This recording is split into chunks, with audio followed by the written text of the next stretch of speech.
The rifle was too big for her hands. That's what the sergeant thought when he saw her grab it. A woman in scrubs, blood soaking through the fabric at her shoulder, crouching behind a concrete barrier while automatic fire shredded the wall above her head. He almost shouted at her to put it down. Then she fired. One shot, clean. The threat dropped at 400 meters in failing light, and nobody in that compound said a single word. 20 minutes earlier, these same soldiers had laughed at her, called her a liability, told her to stay out of the way, and let the professionals handle it. If this story already has you hooked, hit that subscribe button and follow Maya's journey all the way to the end. Drop a like, leave a comment with the city you're watching from. I want to see how far this story travels. The morning started the way most of Maya Bennett's mornings started at Redwood Valley Medical Center, with someone telling her she was wrong. "You retaped the IV line wrong," said Dr. Philip Storrow, not looking up from his clipboard. He was walking the corridor the way he always walked it, like the hallway had been built specifically to frame him. "You're creating a kink at the elbow joint. That restricts flow." Maya looked at the line. It wasn't kinked. She'd triple-checked before she left the room because she always triple-checked, because that was the kind of nurse she was. But she said nothing. She nodded, waited for him to move on, then waited another 5 seconds to make sure he was actually gone, and went back into the room to check the line again. Not kinked. Clean insertion. Flow rate exactly where she'd set it. She fixed it anyway. Not because it needed fixing, but because arguing with Philip Storrow at 7 in the morning was the kind of thing that followed you for the rest of the shift. Room 14 held a veteran named Corporal James Okafor, retired, though he still sat like he was waiting for orders. Mid-50s, right leg amputated below the knee after a roadside device had made that decision for him, somewhere he wasn't allowed to name.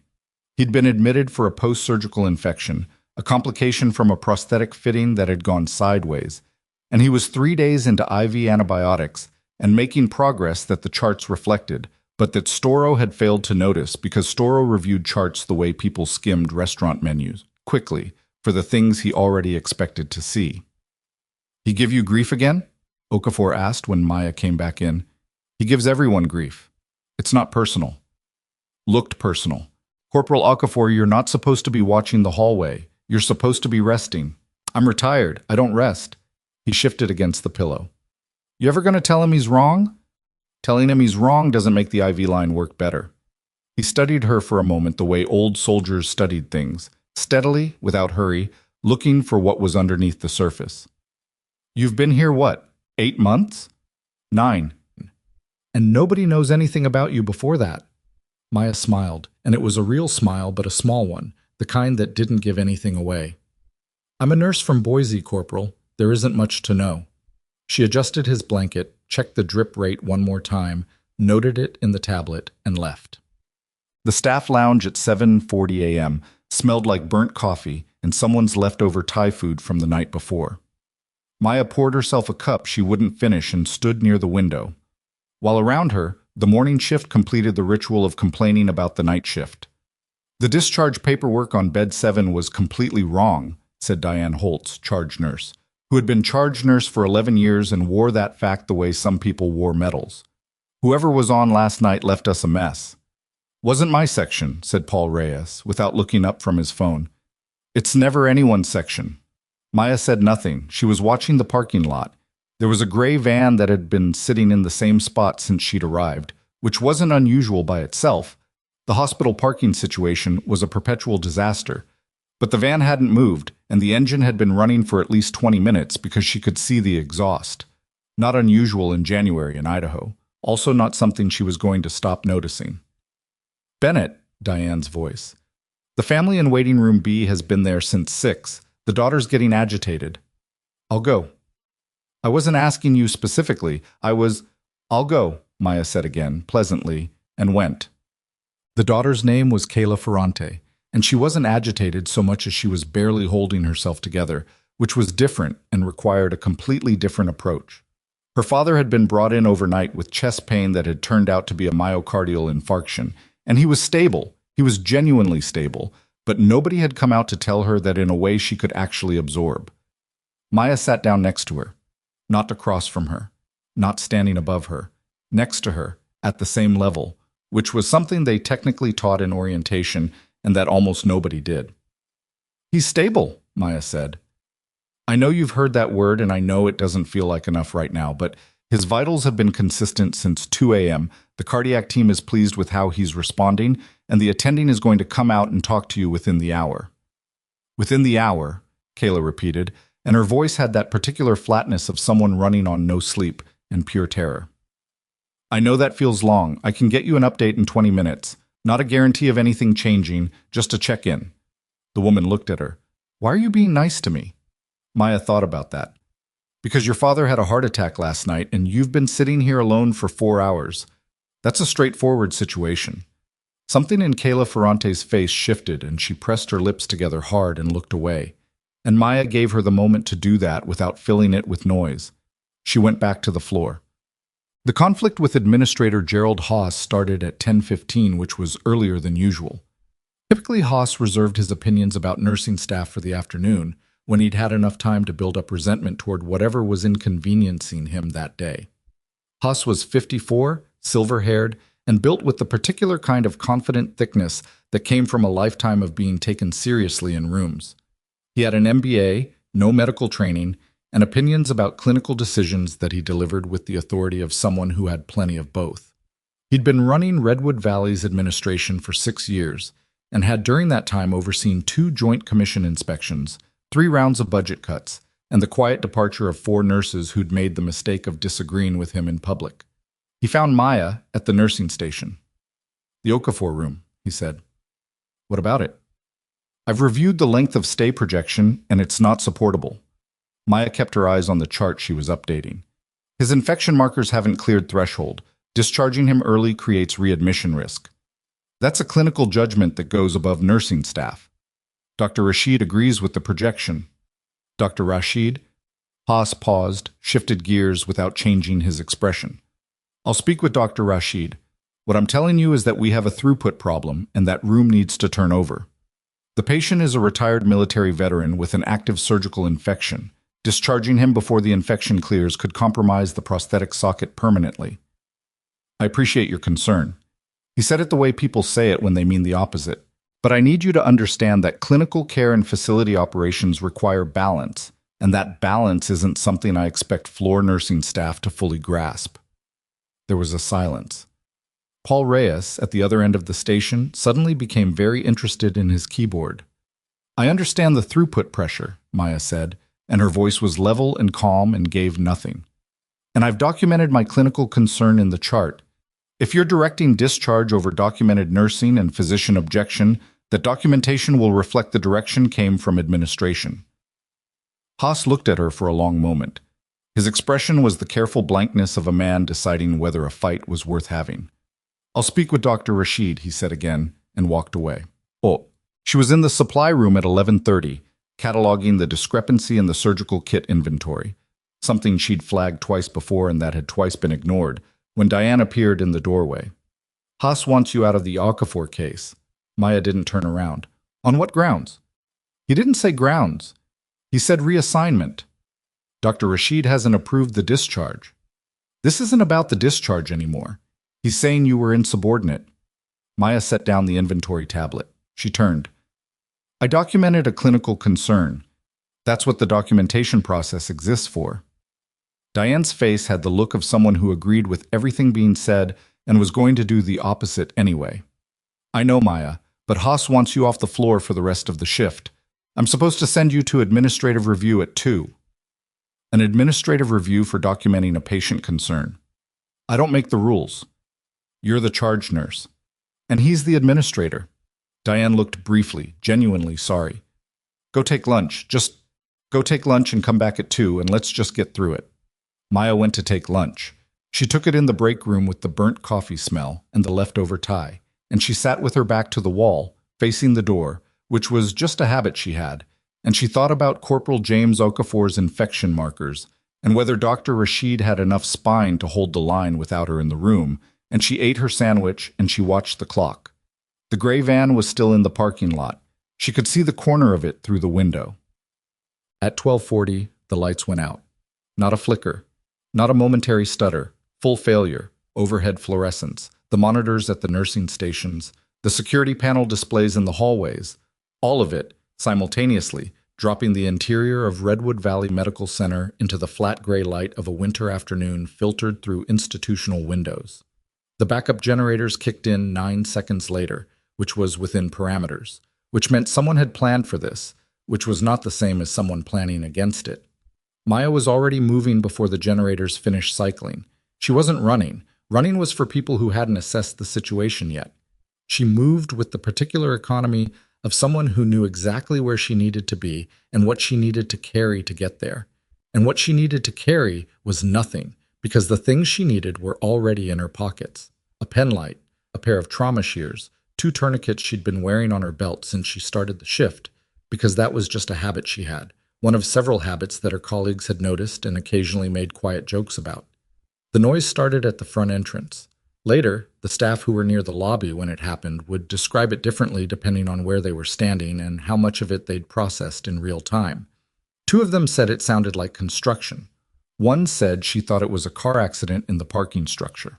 What it was the front doors being forced, not picked, not bypassed, but physically forced, by 4 men in gray tactical gear who moved through the entrance in a stack formation that suggested training, not improvisation. Maya heard it from the corridor adjacent to the break room, and what she heard told her the specific things she needed to know. Entry point was south. Formation was disciplined. The pace was fast, but not panicked, which meant they knew the layout, which meant someone had given it to them.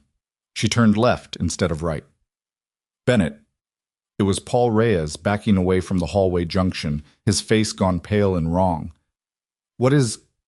There are men with... Which wing are you assigned to? What? Which patients, Paul? Which patients are you assigned to right now? He stared at her. Beds 9 through 14. Go to them. Lock the room doors. Do not go into the hallway until I tell you it's clear. You're going to... What are you doing? She was already moving. Get to your patients. The hospital's layout was something Maya had memorized during her second week on the job, not because anyone asked her to, but because she had memorized the layout of every building she'd worked in for the better part of a decade, which was just another habit, just another one of those quiet, unremarkable things that her colleagues had never thought to ask about. She knew the service corridor that ran parallel to the main intake wing. She knew the maintenance junction at the north end that connected to the loading dock and to the utility access that ran under the east building. She knew where the emergency communications panel was, the backup one, not the lobby panel that was now presumably compromised, the one in the sub-basement that most of the staff didn't know existed because it was behind a door marked HVAC access that nobody had reason to open. She also knew, because she had been paying attention since 11:30 in the parking lot, that the attack had 4 entry operatives and at minimum 1 vehicle outside providing support, and that the power interruption had been coordinated with the entry, which meant they had inside access to the building's systems or to someone who did. She pulled out her phone. No signal, which was expected. Someone was running interference. She found the service corridor and moved through it, and the sound of boots on the polished floor of the main wing filtered through the walls like something muffled and wrong, and she counted the seconds between sounds the way you did when you were trying to map positions without line of sight, and the picture it built was not a good one. 2 of the 4 had split off. 1 was covering the lobby. 1 she couldn't place yet. The sub-basement communications panel was exactly where she'd memorized it. She got the door open with the master key she'd copied during her second week, which was maybe something she should feel more complicated about, and she didn't feel complicated about it at all, because right now it meant she had a functional line to the outside that the attackers hadn't thought to cut. The panel was old, analog in several places. She'd worked with older. She had a signal in 90 seconds. What she sent on that signal was not a distress call in the standard civilian sense. It was a specific sequence on a specific frequency, a coded contact burst that translated, for anyone who knew how to read it, as active hostile incursion, medical facility, civilian casualties imminent, requesting tactical response, grid to follow. She transmitted the grid. Then she went back upstairs to keep people alive until whoever received that signal could get there.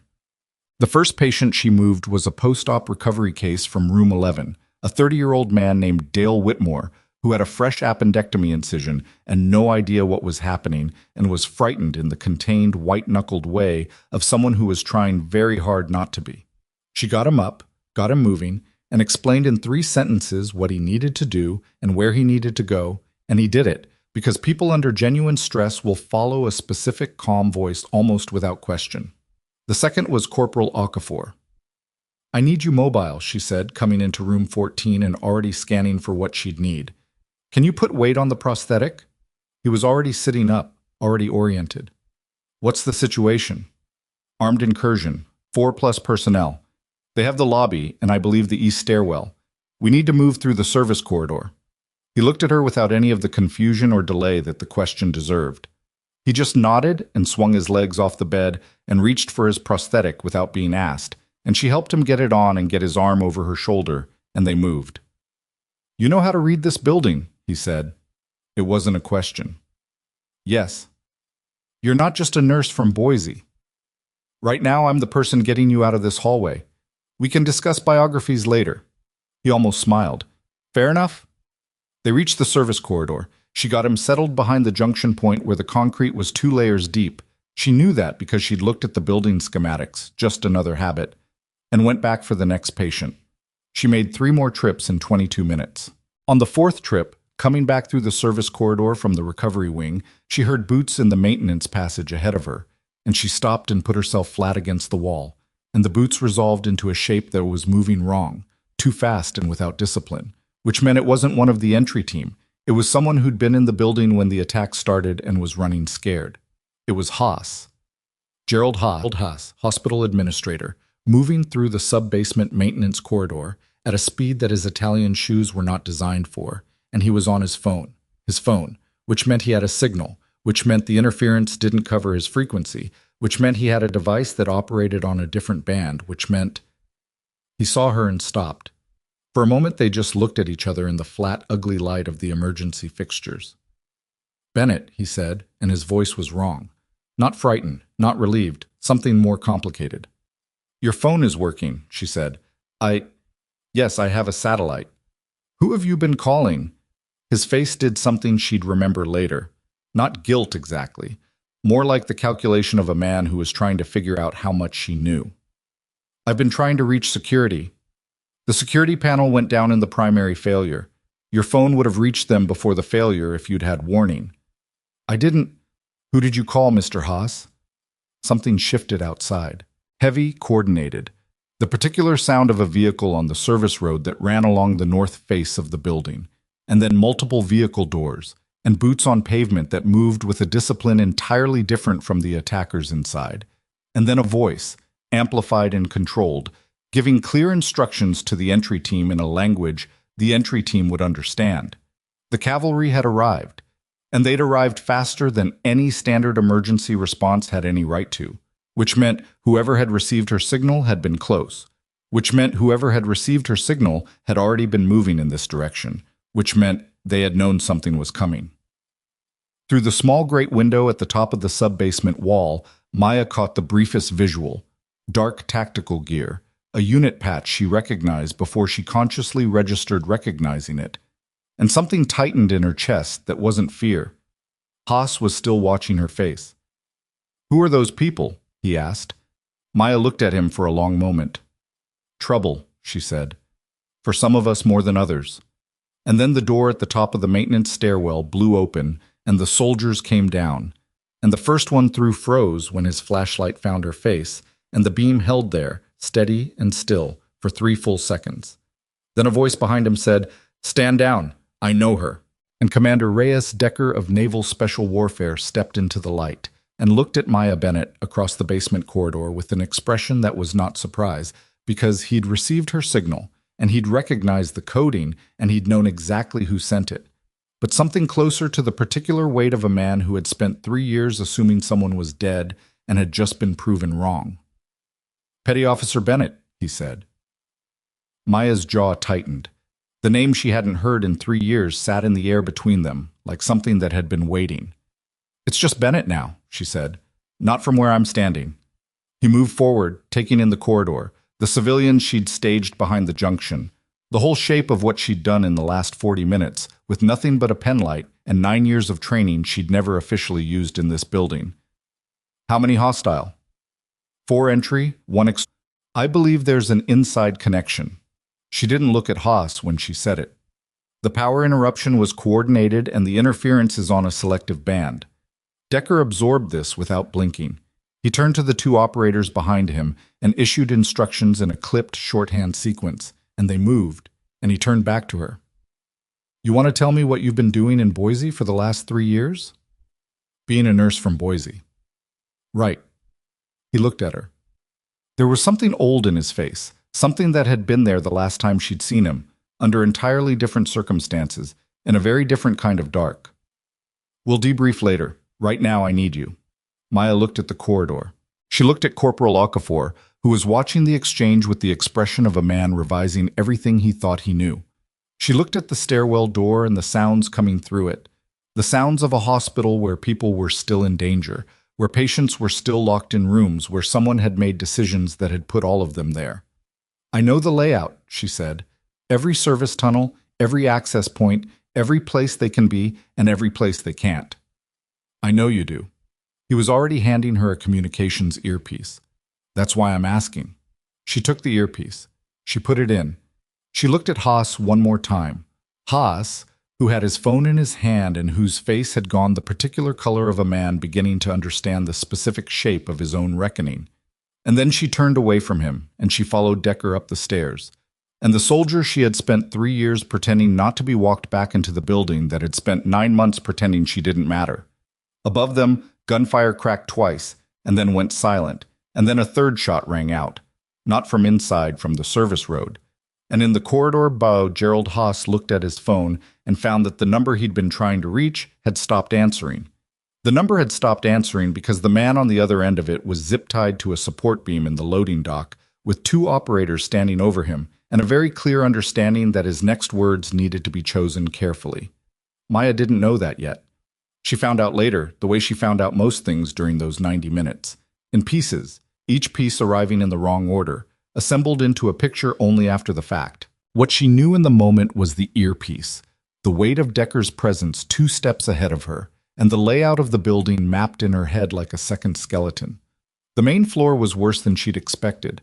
Not in terms of casualties, there weren't any yet, which was the one thing going right, but in terms of how the attackers had positioned themselves. 2 of the 4 entry operatives had taken the lobby and the East Corridor junction, which effectively severed the main patient wing from the emergency exit on that side. The third was somewhere in radiology, which made no tactical sense until it did. Radiology housed the hospital's main server room behind its imaging suites, which meant someone wanted access to records, not just chaos. They're not here to hurt anyone, Maya said into the earpiece, moving with Decker through the north service passage. Not primarily. Then what? Records, communications, and whatever's in the administrator's office. She heard a pause in the earpiece that meant Decker was processing and believed her. He'd always done that, taken her assessments without demanding she justify them in real time, which was one of the few things about working with him she'd never found a reason to resent. Third hostile is in the East Imaging Wing, one of his operators reported through the channel. Not moving, stationary at what looks like a terminal. Don't let him complete whatever he's running, Maya said. Copy that.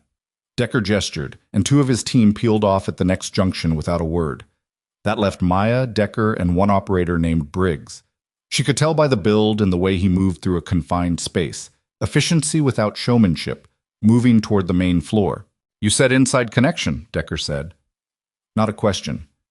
The power interruption was building system level, not breach from outside.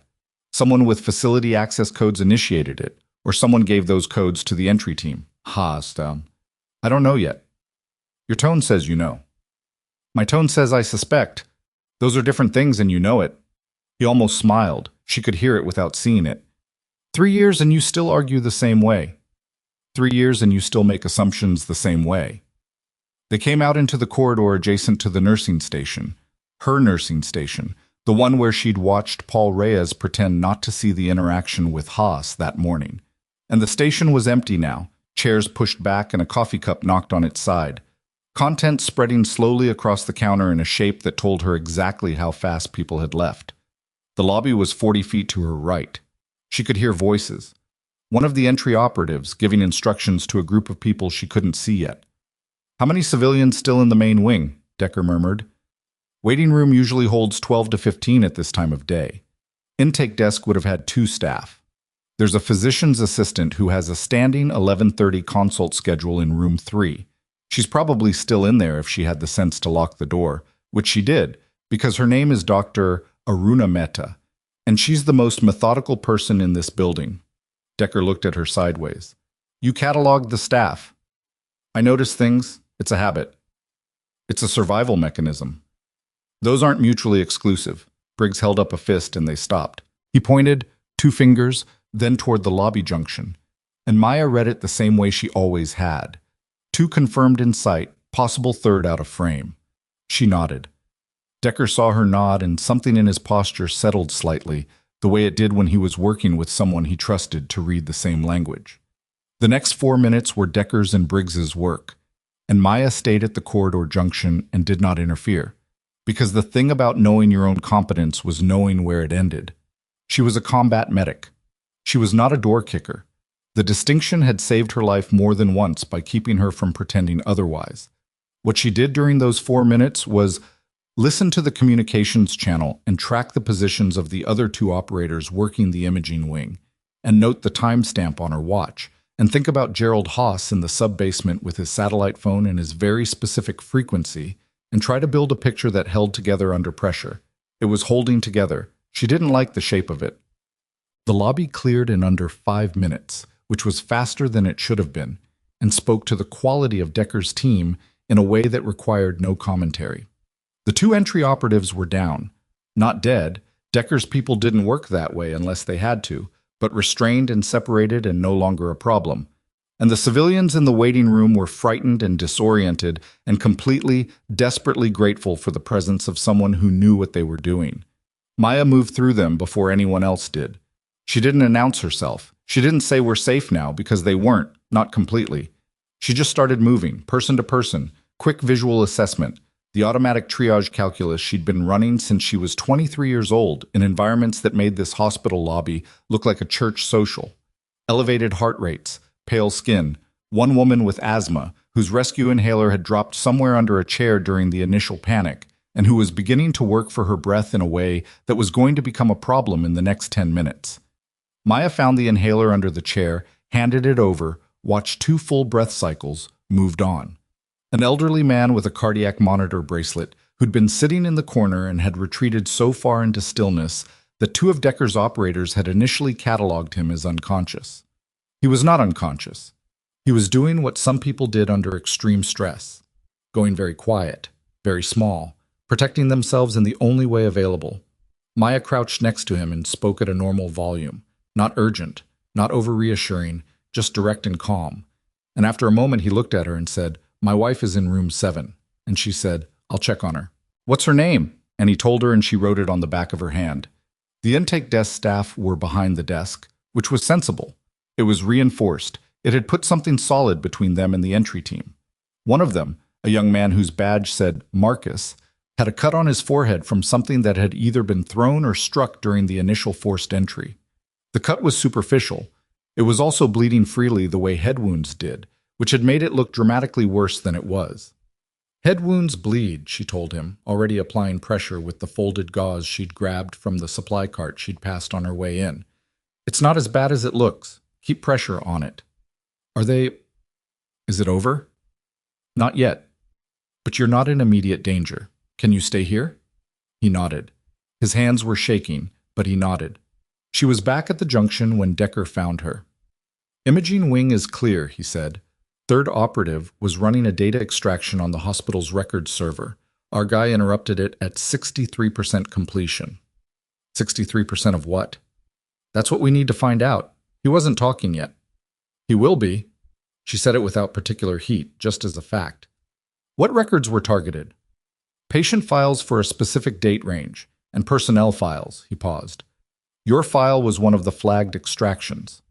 She let that land without visibly reacting, because she'd learned a long time ago That the moment you let a revelation show on your face in the middle of an operation was the moment you lost half a second you might need.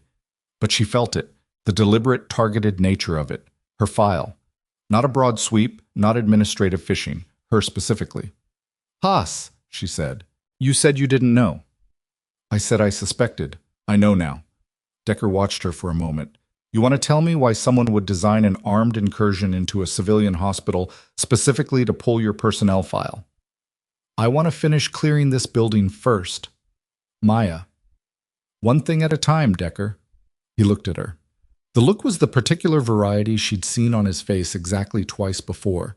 The version that meant he was choosing to let something go because the moment wasn't right, and filing it under things they would absolutely revisit. "Fine," he said. "We've got the fourth operative unaccounted for. He's in the West Wing."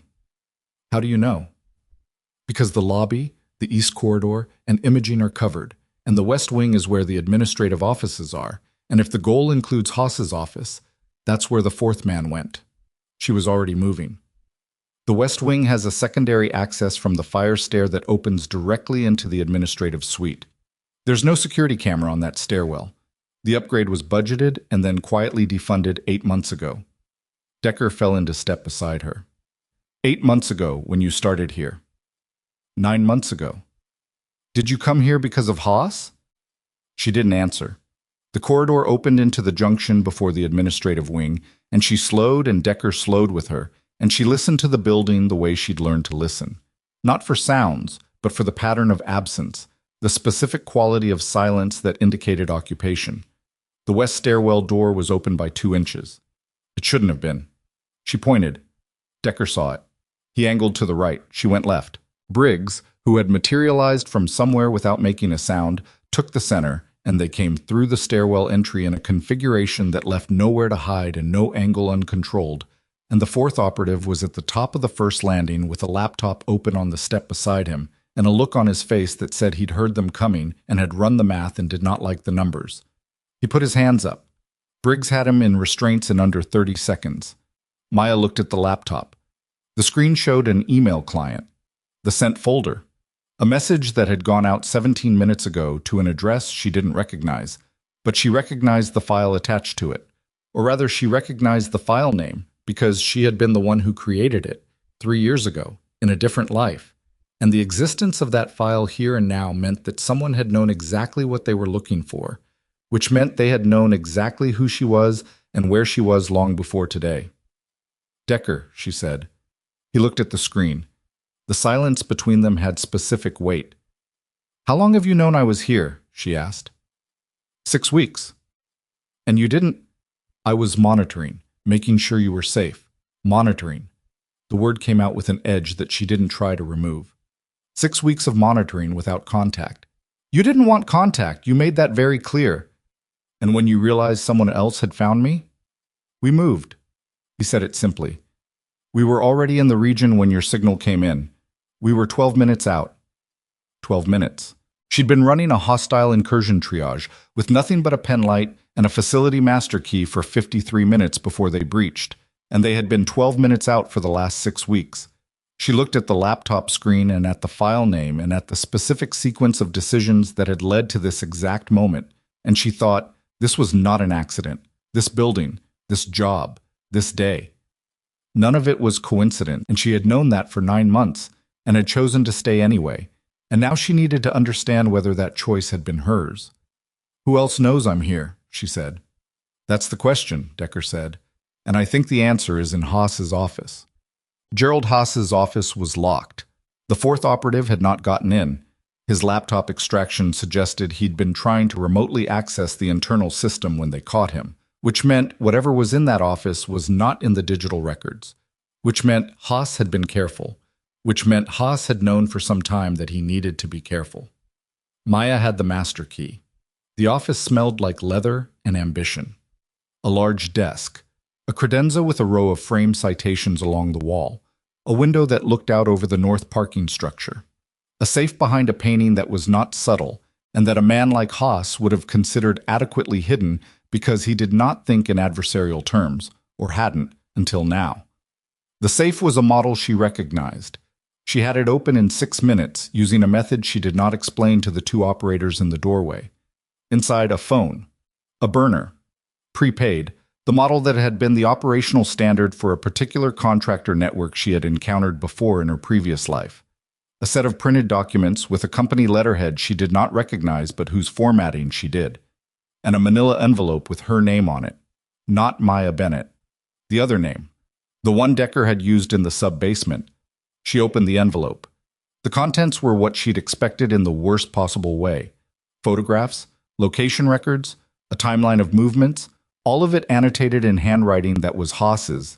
She could tell by the letters, could tell by the way he formed his sevens. Documentation of surveillance on her going back to her first week at this hospital. Before that, even pages referencing the 8 months prior, the period she'd spent between the end of her service and the beginning of this job, moving, keeping her head down, convincing herself she was just a nurse from Boise now. He'd known from the beginning. He hadn't hired her because he needed a nurse. He'd engineered her placement here. And all the bureaucratic friction, the conflicts over patient care, the documentation disputes, the administrative review scheduled for that afternoon. None of it had been about throughput metrics or nursing staff insubordination. It had been about keeping her off balance, isolated, under-credentialed, a difficult employee with a documented history of conflict with administration. Someone had been building a case to make her disappear in plain sight, and the armed incursion today had been the next step. Retrieve her file, discredit whatever she might say, and eliminate the record of who she actually was. He was building cover, she said, half to herself. For what? Decker asked. She held up the final page of the envelope. A transfer request, signed but not yet submitted. A recommendation for termination citing the documented insubordination. Her insubordination, the conflicts Haas had deliberately manufactured, alongside a note that her nursing credentials had been flagged for review. A paper trail. Motive and instability and professional disgrace, all prepared in advance, ready to be deployed the moment someone needed to explain why Maya Bennett had been quietly removed from circulation. He was building a reason to erase me, she said, and when that wasn't going to be fast enough, someone accelerated the timeline. Decker took the page, studied it. This goes up the chain tonight. Who's at the top of it? We don't know yet. But it goes past Haas. Yes. She looked out the window. The parking lot was visible from here, and she could see the gray van. Her gray van, the one she'd noticed that morning, now surrounded by 3 of Decker's vehicles and 4 operators processing the scene. The man who had been running the external support was presumably already in custody, because Decker's people did not leave loose ends. I had a patient I was protecting today, she said. Corporal Okafor, post-surgical infection. He's okay. Your colleague, the other nurse, got him and the others to the east egress point. Paul Reyes. She hadn't expected that. She filed it away. The woman in room 7, patient named, she checked the back of her hand. Barbara Ingram, cardiac monitoring. I'll have someone check. And the PA, Dr. Mehta, in room 3, Maya. His voice was quiet. The building is clear. We have people moving through every room. I'm not going to let anyone... I know. She did know. The knowing didn't stop the checklist. It never had. Old habit. He was quiet for a moment, then, how long did you actually think this was going to hold? The quiet life. She looked at her hands, the penlight in her left pocket, the tourniquets on her belt that she wore every shift, the master key she'd had copied in her second week. 9 months of small preparations for the things she'd told herself she was no longer waiting for. Long enough, she said. It wasn't really an answer. He didn't press it.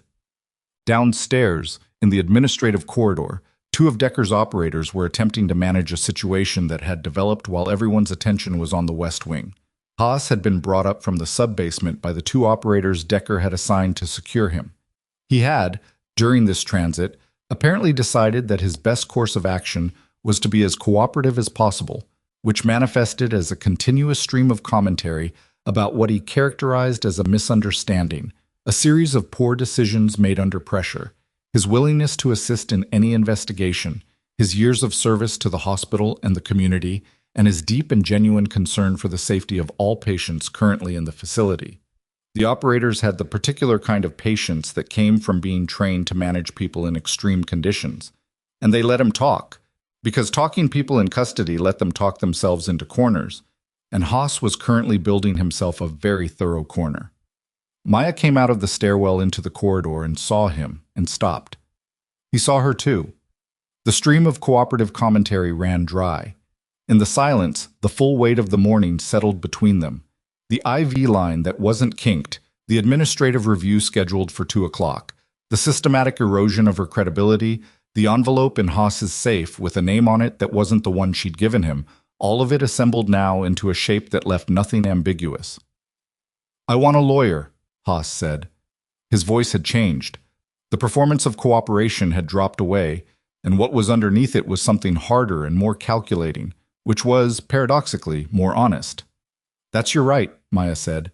"You have no idea what you've stepped into." "I have a fairly specific idea. The people I work with—" He stopped, recalculated. "You should have stayed in whatever hole you crawled out of." She looked at him for a long moment. She thought about Corporal Okafor and his infection markers, about Dale Whitmore's appendectomy incision and the way he'd moved without question when she told him what to do, about Kayla Ferrante in the waiting room and the specific mathematics of sitting alone with terror for 4 hours and what it meant to have someone sit next to you instead of across from you. "You should have discharged Corporal Okafor when you had the chance," she said. "At least that would have gotten him out of the building this morning." It was a strange thing to say, and she knew it, and she didn't explain it. Haas's face twisted with something between contempt and a confusion he was too proud to show fully, and one of the operators touched his arm to redirect him, and he went. Decker appeared at her shoulder. "His phone records are going to take some time." "I know. The contacts on the burner in the safe are already being run." "I know. There's someone above him in this." "I know that too." She watched Haas disappear around the corner. "He's not smart enough to have done this alone. The construction of the surveillance file on me took resources and access to records he shouldn't have had. Someone fed him the background information, someone who knew where to look. Which means someone inside the system." "Yes." Decker said nothing for a moment. Around them, the building was beginning to reassemble itself. She could hear voices from the patient wing, the normal sounds of a medical facility regaining its footing, the particular mix of relief and residual shock that came after the adrenaline dropped. Somewhere in the east corridor, a monitor was beeping in a patient room, a sound so ordinary it was almost absurd. "There's something else," Decker said. She waited. "The mission, the one that went wrong, the reason you left." "I know what mission you mean. New evidence has come up, evidence that changes the timeline of what happened." He paused. "Evidence that changes who made the decision that got our people killed." The monitor beeped. Somewhere down the hall a door opened. Maya was very still. "We thought it was you," she said. Not a question. She knew. She'd always known that was what the official record said, because she'd been the ranking medic. She'd been the one who'd called the extraction sequence. She'd been the one they'd pointed at when the inquiry needed somewhere to land. "We know it wasn't," he said. "We've known for 7 weeks." 7 weeks. 2 weeks before he'd found her in Boise. She absorbed this slowly, the way you absorbed something that was too large to take in all at once, something that had been sitting on your chest for 3 years without a name, and was only now being identified. She did not cry. She was not built for crying in corridors with operators in earshot and a building full of recovering patients, and also the thing was too big for tears, too long carried, too much a part of the architecture of who she had become in the years since. "Who made the call?" she said. Decker opened his mouth, and the lights went out again. Not the full facility failure of the morning. This was different. This was targeted. This was the emergency lighting only, the backup system, the things that were supposed to be fail-safe, cutting to black in a single clean pulse that left the corridor in pure total darkness. And in the dark, from the east stairwell, the stairwell that Decker's team had cleared 40 minutes ago, Maya heard footsteps, more than one set, moving fast, moving with the specific coordinated discipline of people who had been waiting. "Contact," Briggs said into the channel, and his voice was tight in a way she had never heard it. "Numbers?" Decker said. "Unknown, east and north simultaneously. This isn't the same team." "They sent a second wave," Maya said. She already had the penlight in her hand. In the dark, Decker found her arm. "Stay close." I know this building better than they do, she said. In the dark, that's the only advantage that matters. She clicked the pen light on, shielding the beam with her palm, and in the thin red glow of her filtered light she saw Decker's face. The calculation happening behind his eyes, the specific math of a commander who had just watched his tactical situation change entirely.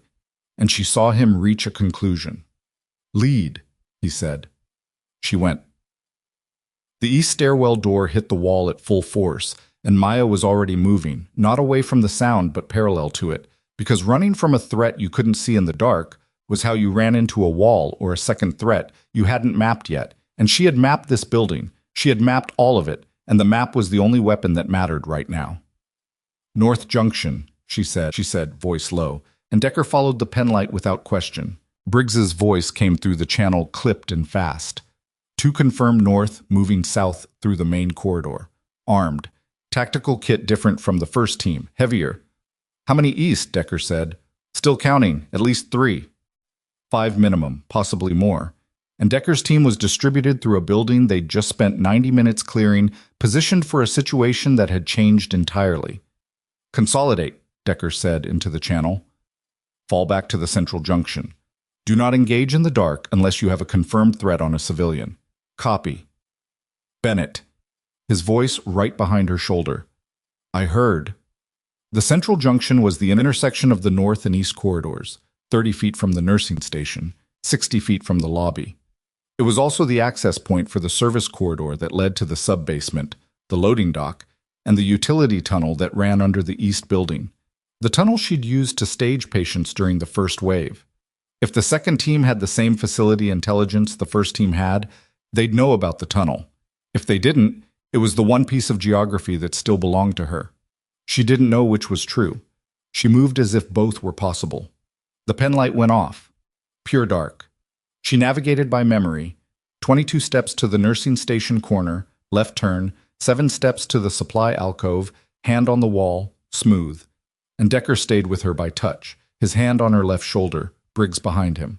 The sound of boots multiplied in the corridor behind them, and then a light source bloomed from the east end, white and sweeping, tactical flashlights working the space in the systematic grid pattern that confirmed what Briggs had said. These were not improvised operators. These were trained. "They're not searching," Maya murmured. "They're hurting." Decker processed that. "Toward what?" "That's what I'm trying to figure out." The answer came from the communications channel, one of Decker's operators, positioned near the lobby. "West exit is blocked. Vehicle across the service road. They've sealed the perimeter." So not hurting toward an exit. Hurting inward, toward the center of the building, toward the largest concentration of people, patients, operators, toward a situation complicated enough that outside response would hesitate before breaching, because outside response would be looking at a hospital full of civilians and running the math on how to go in without turning it into something worse. "They want a standoff," Decker said. "They want leverage," Maya said. "Big difference." She found the supply alcove by touch, got it open, pulled Decker and Briggs in behind her, and eased the door shut.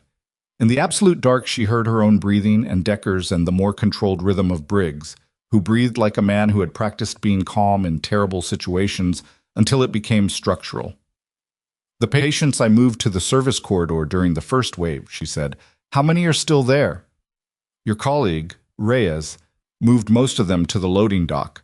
There are still 2 patients in the sub-basement staging area, post-surgical, can't be moved fast. 2 patients. A location the second team might or might not know about. A maintenance corridor that connected to 3 different exit points, 2 of which had exterior locks she'd memorized. I need to get to them before the second team finds the sub-basement access. You're not going alone. I'll have Briggs. Briggs stays with me. Take Ewan." A pause, channel open. "Ewan, break off from the north consolidation and meet Bennett at the service corridor access. Nursing station side." "Copy." The voice on the channel was female, unhurried, with the particular flatness of someone for whom dangerous situations were simply the environment. "One more thing," Decker said. "When you get to the sub-basement, there's something you need to know about who gave the order for the second wave." "Tell me now." "The burner contacts from Haas's safe. One of them came back as a registered alias. It traces to a man named Victor Saul. He let the name sit for exactly the right amount of time. You know that name. She did. She knew it the way you knew the name of someone you'd never met, but whose decisions had restructured your life. Victor Saul was a name from the inquiry, from the aftermath of the mission that had ended her service. He'd been a civilian contractor, a logistics coordinator attached to the classified unit she'd worked with, peripheral enough that the inquiry had passed over him, central enough that his decisions about evacuation timing had directly affected what happened in the final hour, the hour they'd blamed on her. He's behind this, she said. He's been behind it for 3 years. Haas was his local instrument. When the first wave failed to retrieve your file and eliminate the record of your identity, Saul sent the second team to contain the situation. Contain. The word for erasing something that had become inconvenient. Where is he? Not in Boise. A pause. But his secondary contact, the one who was coordinating the second wave, is inside this building right now. We think he came in with the second team. Someone senior. Someone who knows enough to improvise if the tactical situation changes. In the dark alcove, Maya was very still. Haas, she said. His satellite phone. He was coordinating in real time. Haas was a relay. The person on the other end of his calls tonight. That person is here. The alcove felt smaller. Get to your patients, Decker said. I'll push the second team back toward the east wing and try to create enough space for you to work. Do not engage the coordinator directly if you identify them. We need them in custody. I know how this works. I know you do. Another pause, the kind that had something in it. Maya. The new evidence about the mission. The person who made the call that got our people killed. The name in the revised inquiry report. Tell me after, she said. It might affect what you do if you find the coordinator. Then tell me after, she said again. Because right now it'll affect what I do, and I can't afford that. Tell me when it's over. He let it go. The alcove door opened, and she moved. Ewan was exactly where Decker had said she'd be, at the nursing station corner, visible for half a second in the ambient light bleeding from the tactical flashlights down the east corridor, then dark again. She was compact, quick, and communicated in the efficient shorthand of someone who'd operated with strangers before and knew how to establish working trust in 30 seconds. Bennett, she said. Not a question. An acknowledgement. Ewan, follow my lead on the building. I'll follow yours on the contact. Fair. They moved. The service corridor swallowed them and the hospital sounds receded. Boots, voices, the intermittent crackle of the communications channel, and replaced themselves with the mechanical hum of the HVAC system and the particular flat silence of a space designed for function rather than occupation. Maya navigated without the penlight for the first 40 feet, her hand reading the wall, counting door frames. She was thinking about the 2 patients in the sub-basement staging area. Post-surgical, Decker had said, which was a category that covered a wide range of conditions and vulnerabilities. She was thinking about the IV lines and whether anyone had checked the drip rates since she'd left them there. She was thinking, in the way she always thought in these situations, about the specific weight of being responsible for people who had no capacity to protect themselves, which was different from the weight of being responsible for operators or soldiers, who at least had agency and training. Patients just lay there and trusted that the system around them would hold. The system had a habit of failing. She found the sub-basement door and got it open, and the emergency lighting was still on down here. Shut. Battery backup, independent system, which gave her enough to work with. The 2 patients were exactly where she'd left them. A woman in her late 60s named Ruth Calloway, recovering from a hip replacement that had been scheduled 3 days ago and that now existed in a surreal juxtaposition with the current situation. And a young man, early 20s, last name Parrish, post-appendectomy, the same procedure as Dale Whitmore, but a different case profile, higher pain tolerance, less likely to panic. Ruth Calloway was panicking, not visibly. She was lying still and her eyes were tracking the ceiling and her hands were folded on her abdomen in the careful way of someone maintaining control through deliberate physical organization. But her respiration rate was elevated and her skin was the specific gray-white of a woman whose blood pressure was doing something it shouldn't. Maya was at her side in 4 steps. Mrs. Calloway, I'm back. You're okay. I heard shooting. Her voice was thin and precise. A woman who had been a school principal for 30 years, Maya had gathered from the brief conversation they'd had during the evacuation, and who deployed precision as a defense mechanism under stress. You did. The situation is being managed. I need to check your pressure. Is that okay? You're going to do it regardless of what I say. I'm going to ask regardless of what you'd say. There's a difference. Ruth Calloway looked at her with the assessing quality of someone recalibrating. Fine. The pressure was 158/94. Too high, but not in the range that required intervention beyond monitoring. The elevation was anxiety-driven, which was physiologically understandable given the circumstances, and the most effective intervention was the same one it had been for Kayla Ferrante that morning. Presence, information, the specific gravity of a calm voice.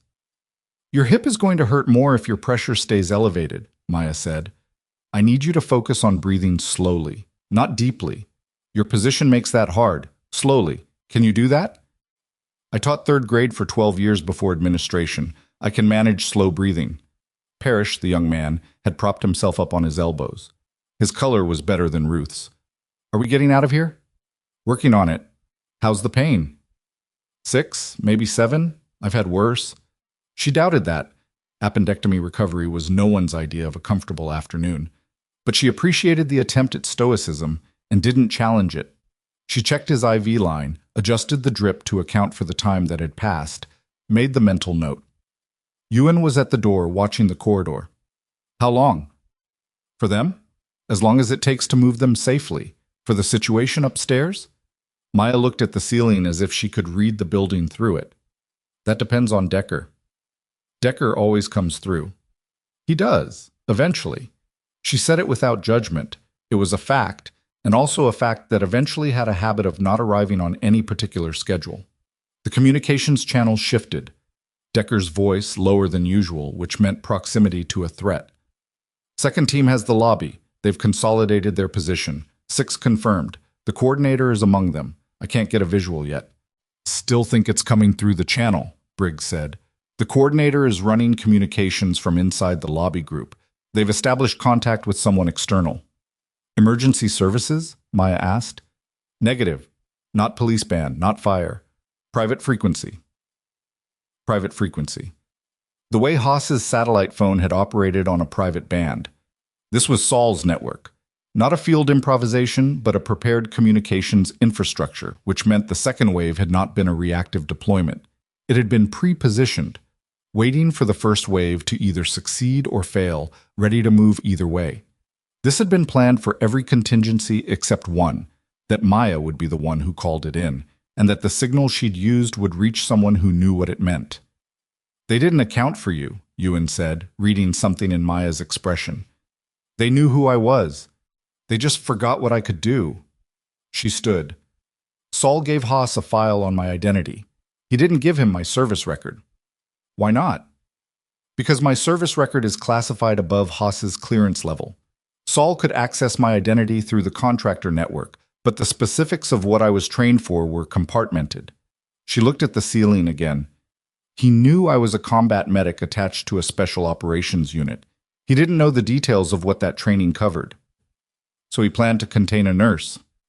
And got something else. Ewan almost smiled. It was a small thing, quick, genuine. Let's get these people out, Bob. The utility tunnel that ran under the east building connected at its far end to a mechanical room that had an exterior access point, a steel door that opened onto the north face of the property. Outside the perimeter, the second team's vehicle had established on the service road. It was a 200-foot transit through a tunnel that was 5 feet wide and had a 2-inch water line running along one wall that leaked at 2 junctions, which Maya knew because she had walked this tunnel 3 times in 9 months and noted the leak both times and filed a maintenance report that had not been addressed, which was the kind of institutional failure that was normally just an irritant and was currently an asset because the wet floor meant she could move in it without footstep sound, and an untrained team moving through it would create noise she could track. Moving Ruth Calloway through a 200-foot utility tunnel 48 hours after hip replacement surgery was not a medically advisable procedure. Maya knew this.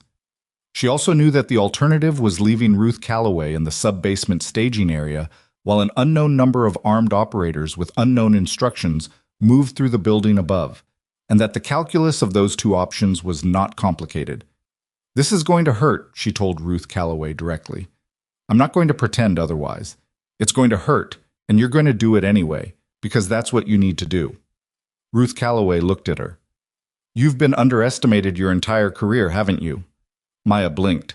The observation was so precisely placed and so entirely unexpected that for a half-second she had no response. "I have that quality too," Ruth said. "Small woman, older, former schoolteacher. People see the category and stop looking." She held out her hand. "Help me up." Maya helped her. Ewan took Parrish, and they moved through the utility tunnel in the thin beam of the penlight, Ruth Calloway moving with the controlled grimace of someone who had decided that pain was information rather than instruction, and Maya's hand steady at her back, and overhead the building doing whatever it was doing. The tunnel was wet at both leaks, as expected. The echo of footsteps was manageable. 200 feet took 11 minutes with Ruth's pace, which was 11 minutes of Maya tracking every sound from above through the concrete and adjusting her mental map of the situation with each piece of data the building gave her. What the building gave her at the 140-foot mark was the sound of the sub-basement door opening. She stopped. Ewan stopped. Ruth Calloway stopped without being told because she was paying attention. The sound traveled through the tunnel in a flat, clear way that left no ambiguity. Someone had opened the sub-basement door and was coming down the stairs. "Move," Maya said very quietly. "Don't stop." They moved. The mechanical room was 60 feet ahead. She could not increase Ruth Calloway's pace without risking the hip, and she was not going to risk the hip, so she did the math on 60 feet at current pace and the closing distance of whoever was behind them, and she came up with a number that was workable if the door at the far end opened cleanly. It opened cleanly. She'd oiled the hinges on her second visit, just a habit, cold air. Night had come while they'd been inside. She'd lost track of the hours, which didn't happen to her often, and the north face of the property was dark and sharp with January, the kind of door, and Ewan got Parrish through, and she eased the door shut behind them and stood against the exterior wall and listened. The footsteps in the tunnel paused, found the wet spots, kept moving. "We need to be gone before they reach this door," Ewan said. "I know. There's a maintenance shed 40 meters north. It has a landline, external line, independent of the hospital system." "How do you know that?" "I helped a maintenance worker fix the door latch on it in my 3rd week. He mentioned the phone because he used it to call his wife on his lunch break because his cell reception in this part of the property was poor." She was already moving, Ruth Calloway's arm across her shoulders. "Habits." Ewan made a sound that was not quite a laugh, but was in the same family. They moved across the frozen ground toward the shed, and behind them the steel door to the utility tunnel stayed closed for the 6 minutes it took them to reach it, and then it opened, and the flashlight from inside swept the exterior, and by then they were inside the shed with the door shut, and Maya had the phone off the hook and was dialing.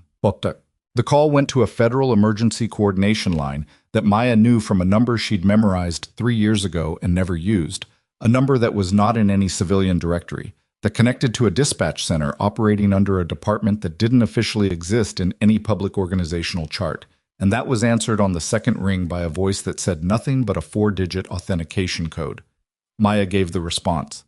The line opened. She gave the situation in 38 seconds. Building layout, confirmed hostile number, position of Decker's team, the 2 recovered patients and their medical status, the exterior perimeter vehicle, the coordinator in the lobby. She did not explain who she was or how she had the number. The voice on the other end did not ask. "Acknowledged," the voice said. "Federal response ETA 11 minutes. Hold position." She hung up. Ewan was looking at her with the particular expression of someone revising a prior assessment. "That number you just called?" "Yes." "That's not a civilian emergency line." "No." "That's a Tier 4 Federal Rapid Response Coordination Channel." "Yes." "Those numbers are issued to active service personnel in classified operational roles." Maya looked at her. "I'm aware." "You've been out for 3 years. The number doesn't expire." She checked Ruth Calloway's color. Better. The cold air was paradoxically helping. The blood pressure response to cold was a mild vasoconstriction that was counterintuitively stabilizing. "Some things you keep because you might need them. Old habit." Ewan was quiet for a moment. Then, What was your unit? That's above your clearance level. Another of those almost smiles. Above a SEAL operator's clearance. Some units are. Ruth Calloway, seated on an overturned crate with Parrish next to her, was watching this exchange with the focused interest of a woman who had spent decades determining exactly who people were by watching how they spoke to each other. You were intelligence, Ruth said. I was a medic. You were both.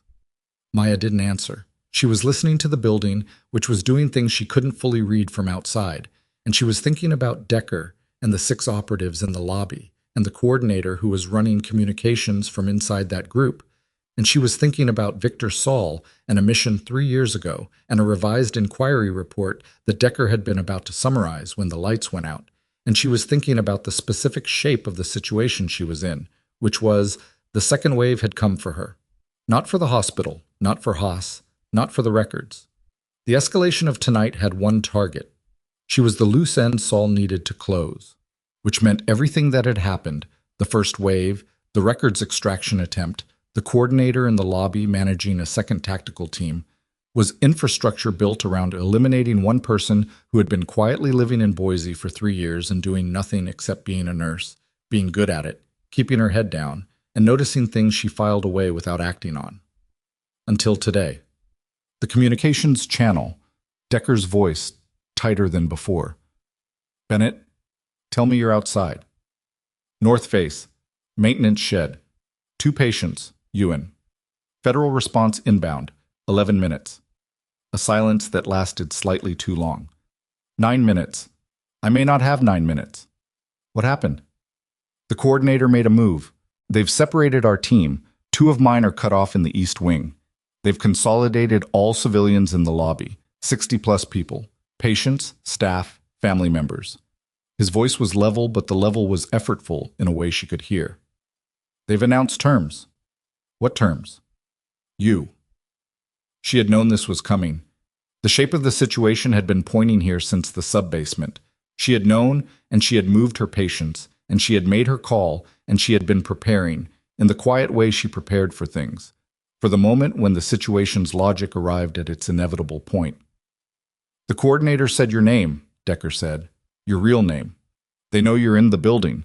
They want you in the lobby in 5 minutes, or they start moving patients. Moving patients, she repeated. The clinical weight of those words.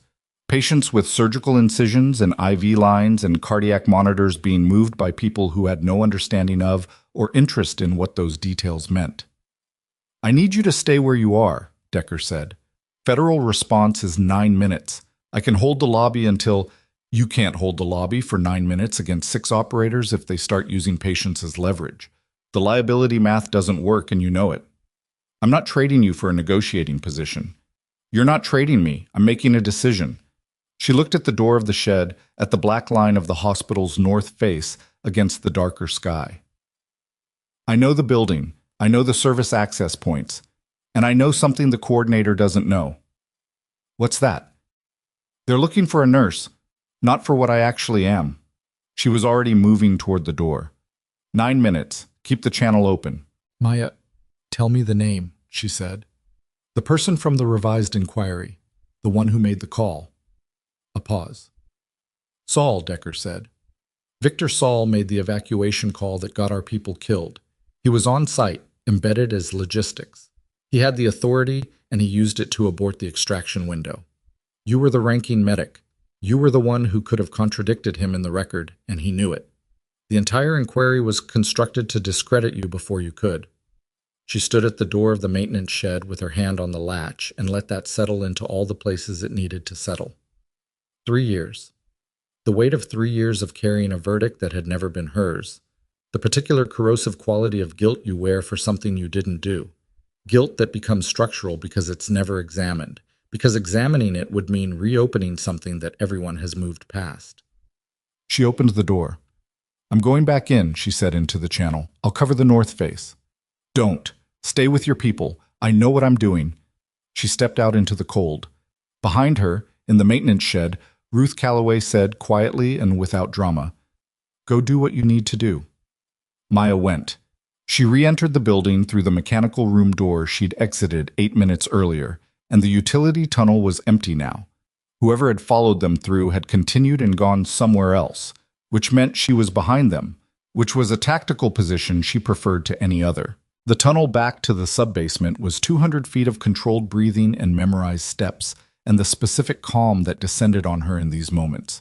The calm that was not the absence of fear but the management of it, the learned ability to use it as information rather than interference. Her hands were steady, her breathing was steady. The pen light stayed off. She emerged into the subbasement, found it empty, went up the maintenance stairs. The main floor corridor was dark and still, and from the lobby 40 feet ahead she could hear voices. The controlled, deliberate volume of people managing a room full of frightened civilians. And she stopped at the corridor junction and listened, and she built the picture from what she could hear. 6 operatives, 60-plus civilians, positions distributed around the lobby perimeter. The coordinator would be central. Someone managing that many variables needed sightlines in every direction. She needed to see the coordinator's face. Decker had said someone senior, someone who could improvise. She thought about the lobby layout, the intake desk at the south side, the waiting room chairs in a swept arrangement pushed toward the north wall. She could hear the specific crowd noise of people compressed together, the low register of it, the particular quality of mass fear trying to stay quiet. And above the intake desk, the security camera housing.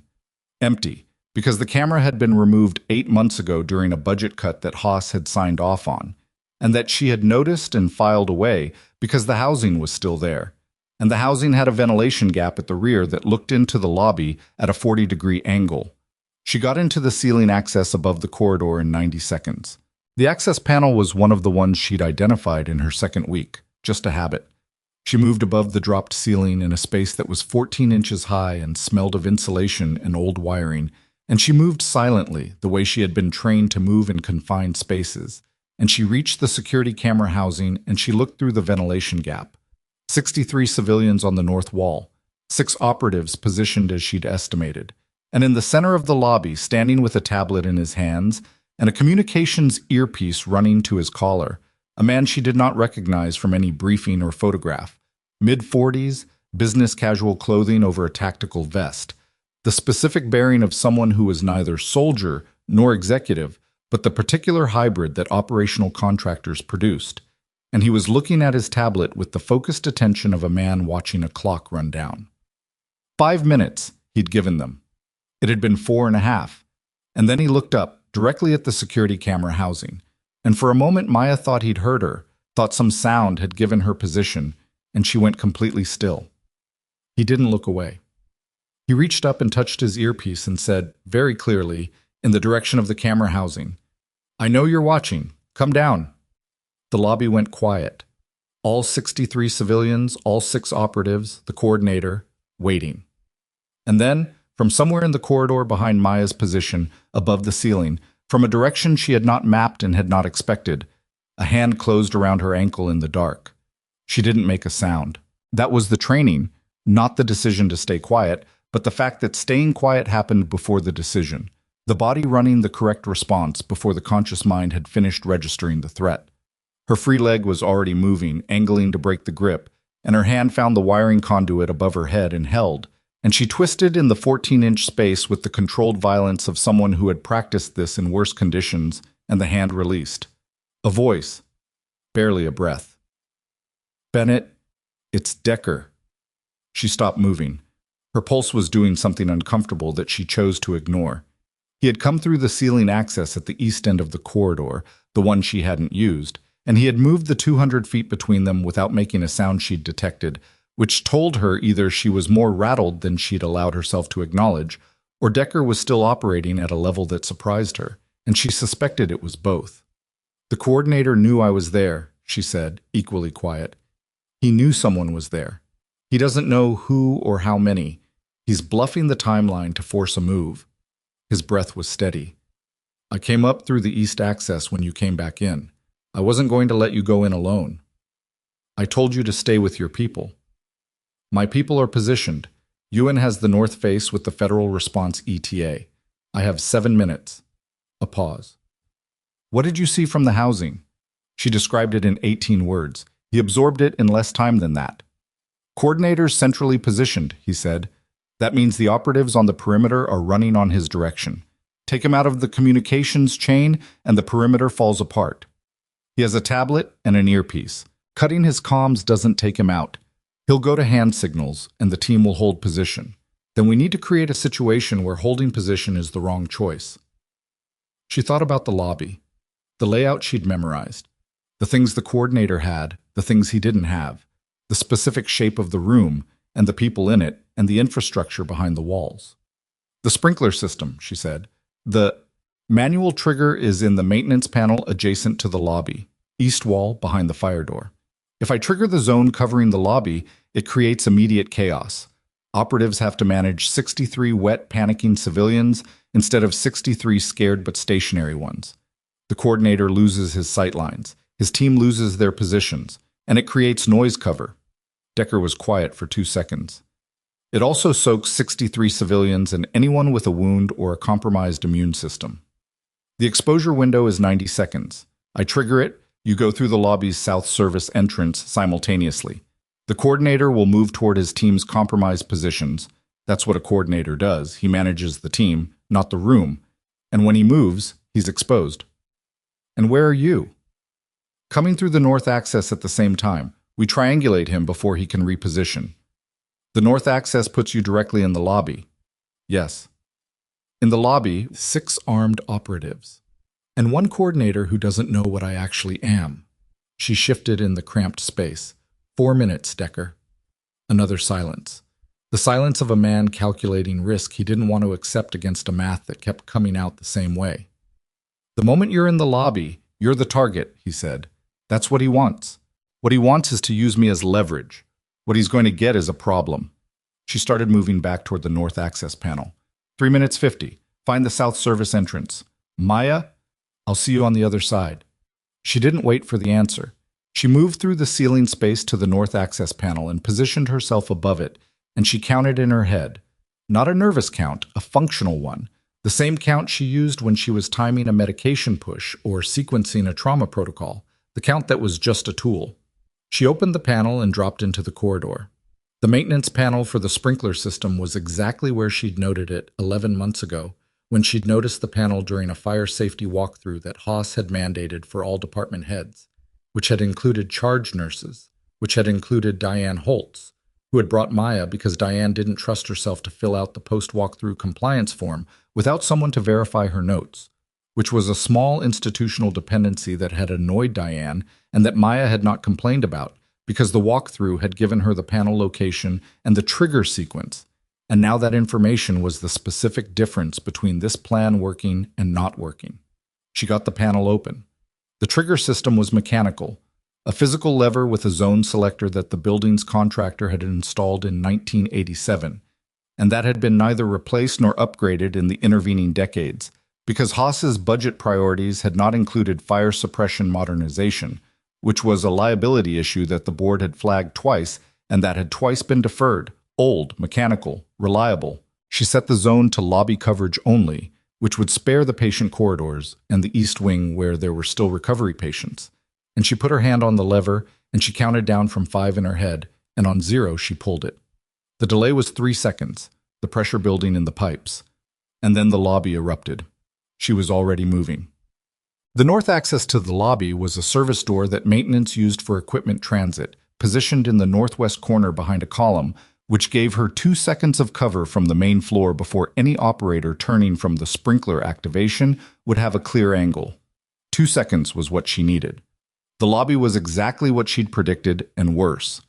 63 people surging off the north wall, not stampeding but moving with the uncontrolled mass energy of a crowd that had been frightened and still, and was suddenly wet and in the dark and no longer able to hold the stillness.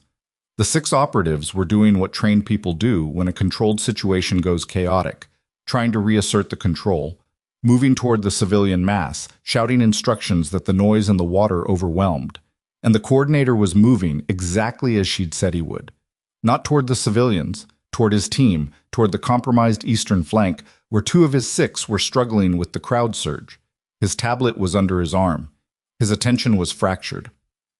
Maya came through the service door and stayed behind the column for 1 full second, mapping the room in the strobed emergency lighting and the silver downpour of the sprinklers. Positions. Sight lines. The two operatives nearest her at 12 and 2 o'clock. The coordinator at her 10, moving, back partially turned. Decker came through the south service entrance. She saw him register her across the lobby. 20 feet of chaos and water between them. He moved left. She moved right. The coordinator, turning, saw Decker first, the threat vector he was facing, and started to raise the tablet to his earpiece, and Maya covered the distance in 4 seconds, and she hit the tablet out of his hand with a controlled strike to the forearm that she had not used in 3 years, and that her body remembered with a fidelity that she hadn't known was still there. And the tablet went wide, and the coordinator turned, and for the first time she saw his face fully. She didn't know him. She'd expected some face from the mission, from the inquiry, from the 3 years she'd spent building a mental catalog of everyone involved. But he was a stranger, which meant he was operational, not administrative, which meant Saul ran deep enough to have a dedicated field asset Maya had never encountered. He was also bigger than he'd looked from the ceiling, and faster than a man in business casual clothing over a tactical vest had any right to be, and the first thing he did was not reach for a weapon but try to grab her arm, because he needed her intact, because she was the leverage, and that told her exactly how to fight him. She let him get the grip. It compromised his balance for the half-second she needed to drive a palm strike into his sternum and step through, and he went backward into the intake desk, and the desk caught him at the kidneys, and he went down. Not out. Down, which was good enough, because Decker was there in 3 seconds with a knee on the man's back and a restraint in his hand. "Clear!" Decker shouted, and the channel filled with his team's responses as they came from every direction because they'd been waiting for this, positioned and ready, and the 6 operatives found themselves triangulated and outnumbered and looking at Decker's team with the specific calculation of people running numbers that were no longer working in their favor. One by one, they put their hands up. The sprinklers cycled off at 93 seconds. The lobby was soaked and cold and lit by the flat orange of the emergency fixtures, and 63 civilians stood against the north wall in various states of shock and relief and bewilderment, and for a long moment nobody said anything. Then, from somewhere in the middle of the crowd, a child's voice said clearly and without context, "Is the bad part over?" And somebody laughed, a short, exhausted, involuntary sound, and then several more people did, and the laugh broke the silence open in the way that only involuntary laughter can, and the lobby became the ordinary chaos of a crisis ending rather than the terrible stillness of one in progress. Maya stood in the middle of it, wet through, her nurse's uniform soaked flat against her skin, and she did a visual sweep of the room the way she always did, person to person, rapid triage, what needs attention now versus in 5 minutes versus not at all. And she was already moving toward the elderly man with the cardiac monitor bracelet before she'd consciously decided to, because his color was off. And his wife, Barbara Ingram, she still had the name on the back of her hand, smeared now by water but legible, was at his side and looking at Maya with an expression that said, "Please." "Mr. Ingram." She crouched, checked his pulse manually, elevated but regular. "You're okay. Keep breathing." "Been telling myself that for an hour," he said, with the dry humor of a man who had decided at some point that fear and irony occupied the same space and that he would inhabit both. "It's good advice." She looked at his color again, better than she'd first read. "I'm going to get someone to look at you." "You're the someone looking at me." She smiled. It surprised her. "Fair enough." The federal response arrived at 8 minutes and 40 seconds, which was 11 seconds ahead of schedule, which was the kind of detail that mattered to the people who managed these things, and that Maya noted and filed without comment. They came in through multiple entry points simultaneously in a way that left the building's exterior fully controlled before anyone inside could have responded to it, and the coordinator and his 6 operatives were handed off in a transfer that was efficient and entirely lacking in ceremony. The coordinator gave his name as Derek Fallon. He gave nothing else voluntarily, but his biometrics gave the federal team enough to start building the picture that Maya already had. Haas was still in the corridor. The operators who'd been holding him had kept him near the administrative wing during the second wave chaos, which was both tactically sensible and, Maya suspected, something they'd done because they didn't want him near the lobby in case someone made a poor decision in the heat of the moment. He was sitting on a folding chair that someone had produced from somewhere, his Italian shoes ruined by the water that had spread from the lobby into the corridor, his silver hair no longer the precise arrangement it had been at 10:15 that morning. He looked diminished, not afraid precisely. He hadn't arrived at fear yet, was still cycling through calculation, through the inventory of what they had, and what he might argue, and what version of events gave him the most workable position. Maya recognized the process. She'd seen it before, in other people, in other circumstances, and she knew it ended the same way every time. She didn't talk to him. She had nothing to say to him that wasn't already documented in his safe and on his burner phone, and in the data extraction his operatives had partially completed on the hospital's server. The evidence had its own language, and it was more precise than anything she could add. What she did was cross the corridor to the window at the end of the administrative wing and look out at the parking lot, which was now fully lit with the operational vehicles of 3 different federal agencies. And she stood there and let the adrenaline drop, which it did, slowly, in the specific way it always had. Not a crash, but a tide going out, leaving the shore of herself visible again. Her shoulder hurt. She'd been aware of it peripherally for the last 2 hours and had not addressed it, and she looked at it now and found that she'd torn the supraspinatus. Not a full tear, but enough that the joint was talking to her in a clear and sustained way that she was going to have to listen to soon. She'd done it going through the service door too fast, torquing the shoulder against the frame in a way she hadn't had the spare attention to manage. The injury was her own fault, and she was annoyed at herself in the practical, direct way she was annoyed at clinical mistakes, without drama, with a clear intention to not repeat it. Decker found her at the window. He stood next to her, and they were both quiet for a moment, which was something they'd been able to do since the second operation they'd worked together, back when she'd been new and still performing the competence she had, rather than simply exercising it. "Fallon is talking," he said. "The federal team is extracting fast. He's giving up Saul's network in exchange for positioning. He knows the network is already compromised, and he's trying to be valuable before the value window closes. Timeline? They'll have enough for an arrest warrant for Saul within 48 hours. Maybe less." He paused. "The mission inquiry revision is already in the official record.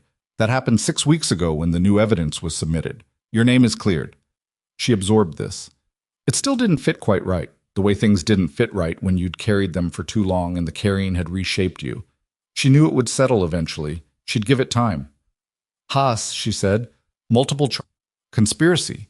Facilitation of a hostile incursion in a protected medical facility. Endangerment of patients under care. Falsification of employment records. Surveillance of a protected federal witness." He glanced at her. "That last one is going to require some explanation to the hospital board about who exactly their administrator was working with. The board is going to have a complicated few weeks.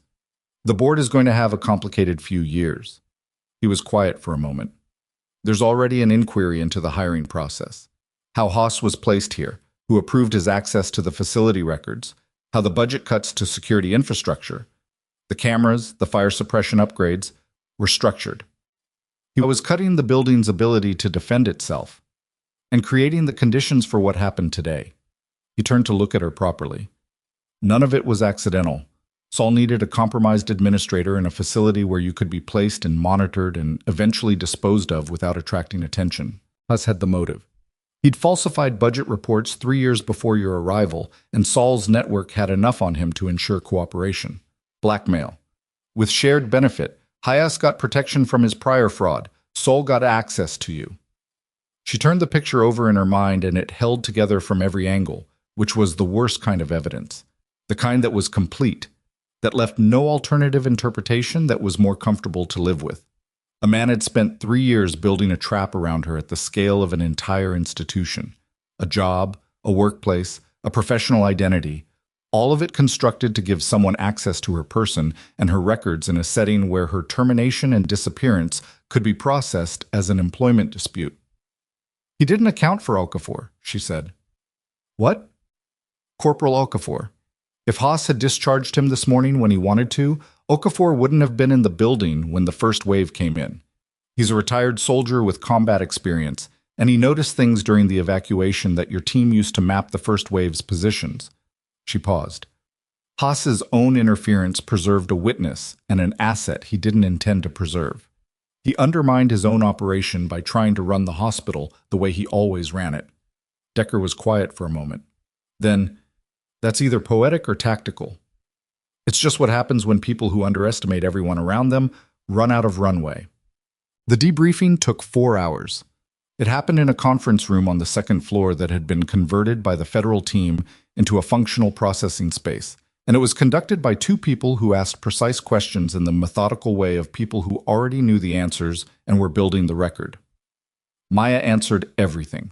She did not perform humility or deflect credit or contextualize her decisions in ways that made them seem smaller than they were, because she was done making herself smaller for rooms.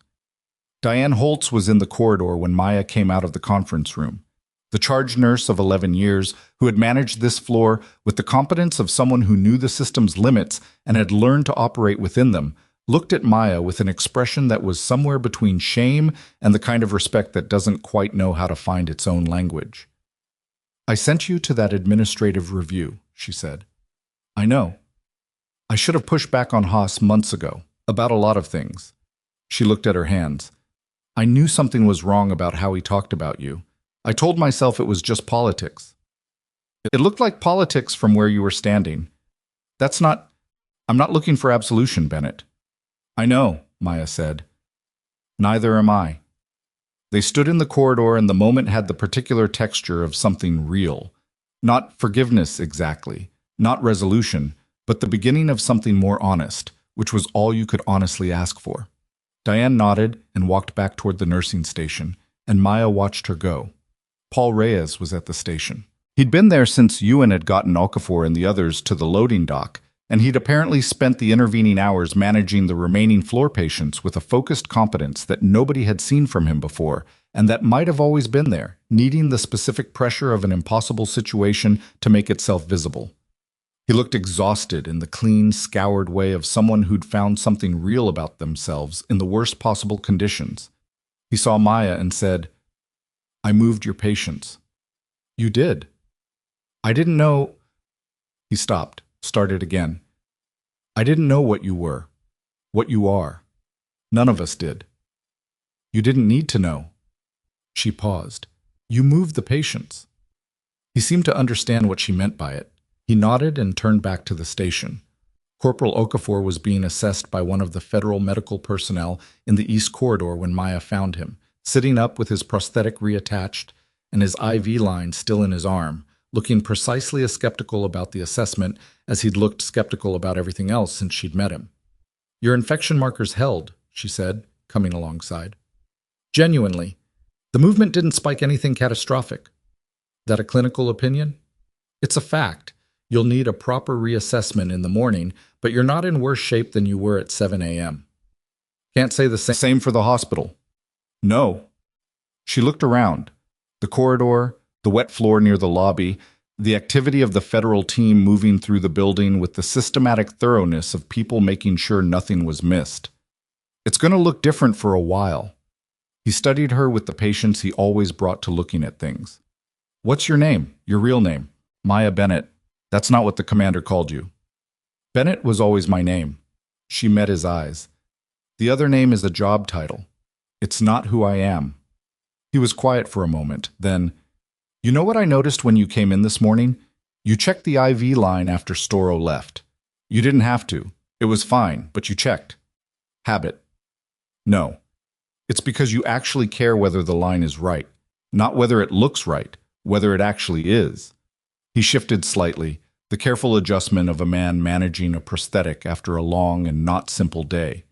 People who care about whether things are actually right are the ones who keep other people alive. The ones who care whether things look right are the ones who get people killed. She looked at him. The words sat in the specific place that Decker's revelation about the mission inquiry had not yet settled, and they fit in a way that was useful and grounding and human in a way that debriefings and case records never quite were. "Try to sleep," she said. "I'll be back in the morning to check your markers." "I know you will." The hospital was not functioning at capacity. It was not going to function at capacity for several days.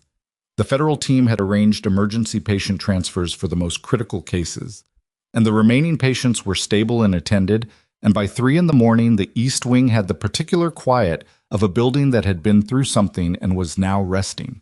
Maya was in the supply room doing the inventory she'd been doing when Diane had found her that morning. the discrepancy in the surgical kit inventory, the thing she'd flagged twice that nobody had addressed.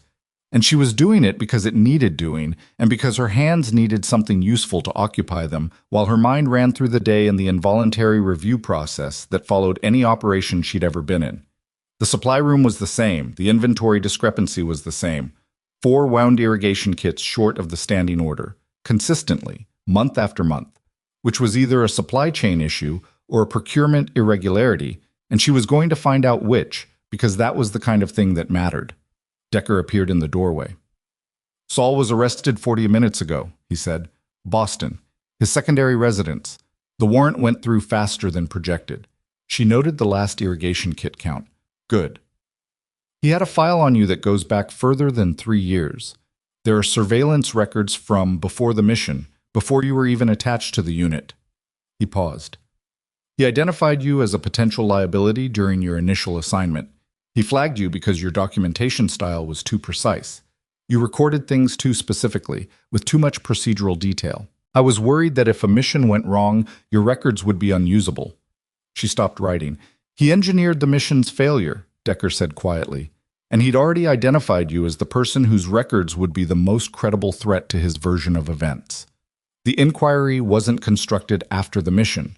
The plan to discredit you was constructed before." The supply room was very still. "How many people know this?" she said. "The federal team, the inquiry board, as of tonight, the chain that the new evidence went through." He paused. "And me. For 7 weeks." She thought about what she was going to say and what she wasn't going to say, and she said the thing that was true without the parts that were too complicated for this room at this hour. "You should have told me sooner." "I know. 7 weeks. I was trying to determine the scope before I brought it to you. I didn't want to—" He stopped. "I didn't want to bring you something that fell apart when you looked at it closely. You'd been through enough. Deciding what I could handle wasn't your call." "No?" He said it without deflection. "It wasn't." Another silence, the kind that had weight but not hostility. "The federal unit offer still stands," he said. "Medical response, federal jurisdiction. The team is being restructured around the new evidence. There are significant gaps in the coverage network that Saul's operation exploited. They need people who can operate in both clinical and field environments. I know what the offer is. Will you consider it?" She looked at the inventory sheet, the 4 missing irrigation kits, the 2 previously unfiled maintenance reports, the small, persistent, unglamorous work of making sure things were actually right rather than just appearing right. "I'll consider it," she said. It was not the answer either of them had expected from her, and she could see the small recalibration it produced in Decker's expression. Not disappointment, something more careful, something that understood the difference between a refusal and a decision that wasn't made yet. He nodded and left her to the inventory. She was 3 items into the next column when her radio crackled. The hospital's internal system, the backup channel that the federal team had restored. It was one of the federal medical personnel from the East Wing, and his voice had the specific quality of controlled urgency that she recognized across any frequency, in any context. "Bennett, I need you in the East Corridor. Patient is stable, but we have a situation. The IV access in bed 9 has pulled, and I'm getting pressure readings I don't like on the monitor. I need a second opinion, and I need it now." She was already moving, inventory sheet on the shelf, out the door and down the hall in the particular economy of motion that was, finally and without pretense, just who she was. She was 10 feet from the East Corridor junction when she almost ran into Haas. Not the Haas of the administrative wing, the silver-haired administrator with his MBA and his budget reports. This was a different version, unrestrained, which meant the federal officers who had been holding him were not where they were supposed to be. And his eyes had the specific quality of a man who had run his calculations one final time and reached a conclusion that had burned everything else away. He had something in his hand, not a weapon. A tablet, the one she'd struck from the coordinator's hand in the lobby, which should have been in federal custody, and which meant someone's chain of evidence had a failure in it that she did not have time to analyze. On the screen, a file. Uploading. Progress bar at 61%. "Everything I have," he said. His voice was different, stripped of the careful authority he'd cultivated. "Every record, every communication, every piece of documentation from the last 3 years, uploaded to a network that Saul's people control. If I complete this transfer, everything the federal team recovered tonight gets countered. Every piece of evidence against Saul, against me, against Fallon. There's a corresponding record in their system that contradicts it. 63%. That's not how federal evidence works, she said. It's how public perception works. And public perception is what trials run on. His hand was shaking slightly. Not performance, genuine adrenaline, the tremor of a man who knew he was finished and was determined to be expensive about it. I walk out of here and disappear, or this uploads and every case they're building tonight falls apart in discovery. 66%. Maya looked at the tablet, at Haas, at the corridor behind him, where the federal response should have had someone posted and didn't, which was a gap she was going to file a very specific report about as soon as this was over. You surveilled me for 9 months, she said. You sat across a nursing station from me every week and you documented my movements and my patient interactions and my documentation habits, and you built a case designed to make me look unstable and incompetent, and you did it because Victor Saul needed a nurse to disappear. 68%. I built a case based on your record, he said. Your conflict with administration, your insubordination. You manufactured the conflict, and you walked into every piece of it. Something in his face shifted. You're very good at what you do, Bennett, or whatever your name is, but you're still one person, and Saul's network is not. 70%. She took a step toward him, and he raised the tablet like a warning, finger over the screen, ready to accelerate the upload, or terminate, or do whatever the interface allowed him to do, and she stopped. And then, from the supply room she had just left, a door opened, and the voice of Corporal James Okafor, retired, currently 3 days post-surgical and in no condition to be ambulatory, said, from behind Haas, "Put it down." Haas turned. Okafor was standing in the doorway of the east room, IV line still in his arm, trailing the mobile drip stand that he had apparently walked on his prosthetic leg through 2 corridors without making enough sound for anyone to notice. And he was holding nothing, but his hands were at his sides and he had the specific quality of a man who had been trained to occupy a room entirely and who did not require a weapon to communicate that quality. Haas's attention fractured for 2 seconds. 2 seconds was enough. Maya crossed the distance, took the tablet at the wrist joint in a grip that controlled the screen angle and interrupted the upload, and pulled. Haas held for 1 second longer than she expected. The grip of a desperate man. And then Okafor's hand was on his shoulder, and the combination of the 2 pressures was not something Haas could manage, and he released. She looked at the screen, 71%. Upload interrupted. Federal officers came around the corner at a run, 30 seconds late, with the expressions of people who knew they were 30 seconds late and were going to spend the rest of the night not making peace with it. Haas went to his knees between them. Maya looked at the tablet's upload interface. 71%. An interrupted transfer with an unstable connection, the federal team's signal blocker, still running on its secondary protocol, had degraded the upload quality enough that the partial transfer was likely corrupted at the breakpoint. Likely. She would tell the technical team exactly what she'd seen and let them confirm it, because likely was not the same as certainly, and the difference mattered. She looked at Okafor. He was already leaning against the wall with the careful posture of a man who had overextended his post-surgical limits and was not going to admit by how much. "You need to sit down," she said. "I know. Your infection markers." "I know, Bennett. You walked 50 feet on a prosthetic 48 hours post-surgical. I've walked further on worse days." He let her take his arm and steer him back toward the east corridor. "You would have gotten the tablet anyway." "Yes." "I know." He glanced at her as they moved. "But you wouldn't have gotten it in the next 2 seconds, and 2 seconds was what you had." She didn't argue with the math. He was right. And in the particular way of someone who had spent a career being precise about the things that mattered, she recognized the debt and didn't minimize it by pretending it was smaller than it was. "Thank you," she said. "Don't thank me," he said. "Just make sure those markers clear."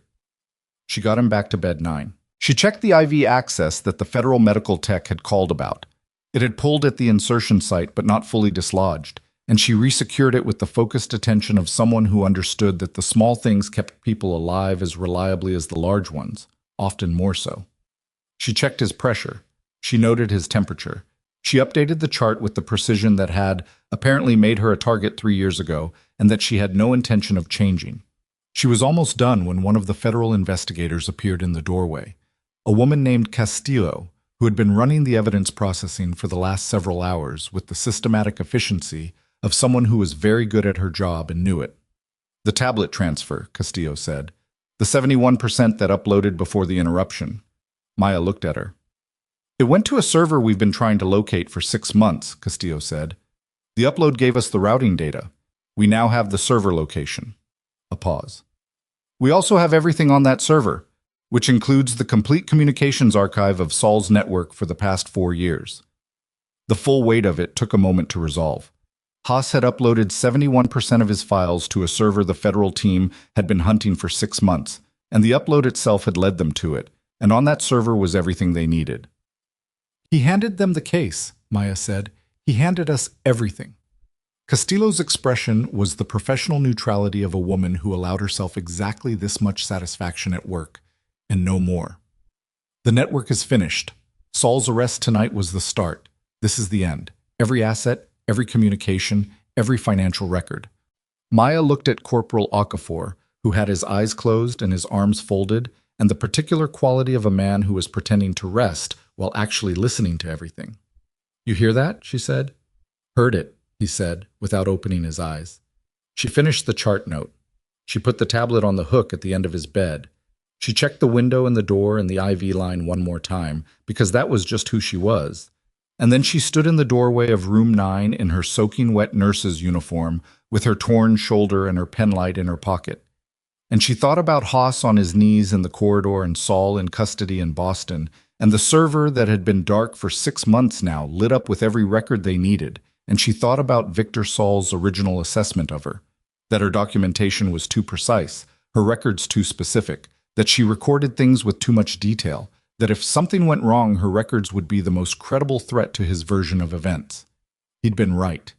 He'd been right from the beginning about the thing that made her dangerous, and everything he'd done for 3 years had been an attempt to destroy that one quality, and it had not worked, and tonight it had destroyed him instead. Her radio crackled again. This time it was Decker. Bennett, there's something you need to see. His voice had a quality she hadn't heard from him in years. Not urgency, not tactical focus. Something older. The revised inquiry report. The full version was released to the federal team's legal unit tonight. It's going to go public in the morning. She stepped into the corridor. The hospital was quiet around her, the specific quiet of a place that had been through something and was deciding what it was now. There's a summary statement in the report, Decker said, from the inquiry board. I think you should read it before anyone else tells you what it says. She started walking, toward the conference room, toward whatever was waiting, through the familiar geography of a building she'd memorized for reasons she'd told herself were just habits, and that had turned out to be the one thing standing between 63 people and something much worse. Her shoulder hurt. Her uniform was still wet. The inventory in the supply room was unfinished. She walked.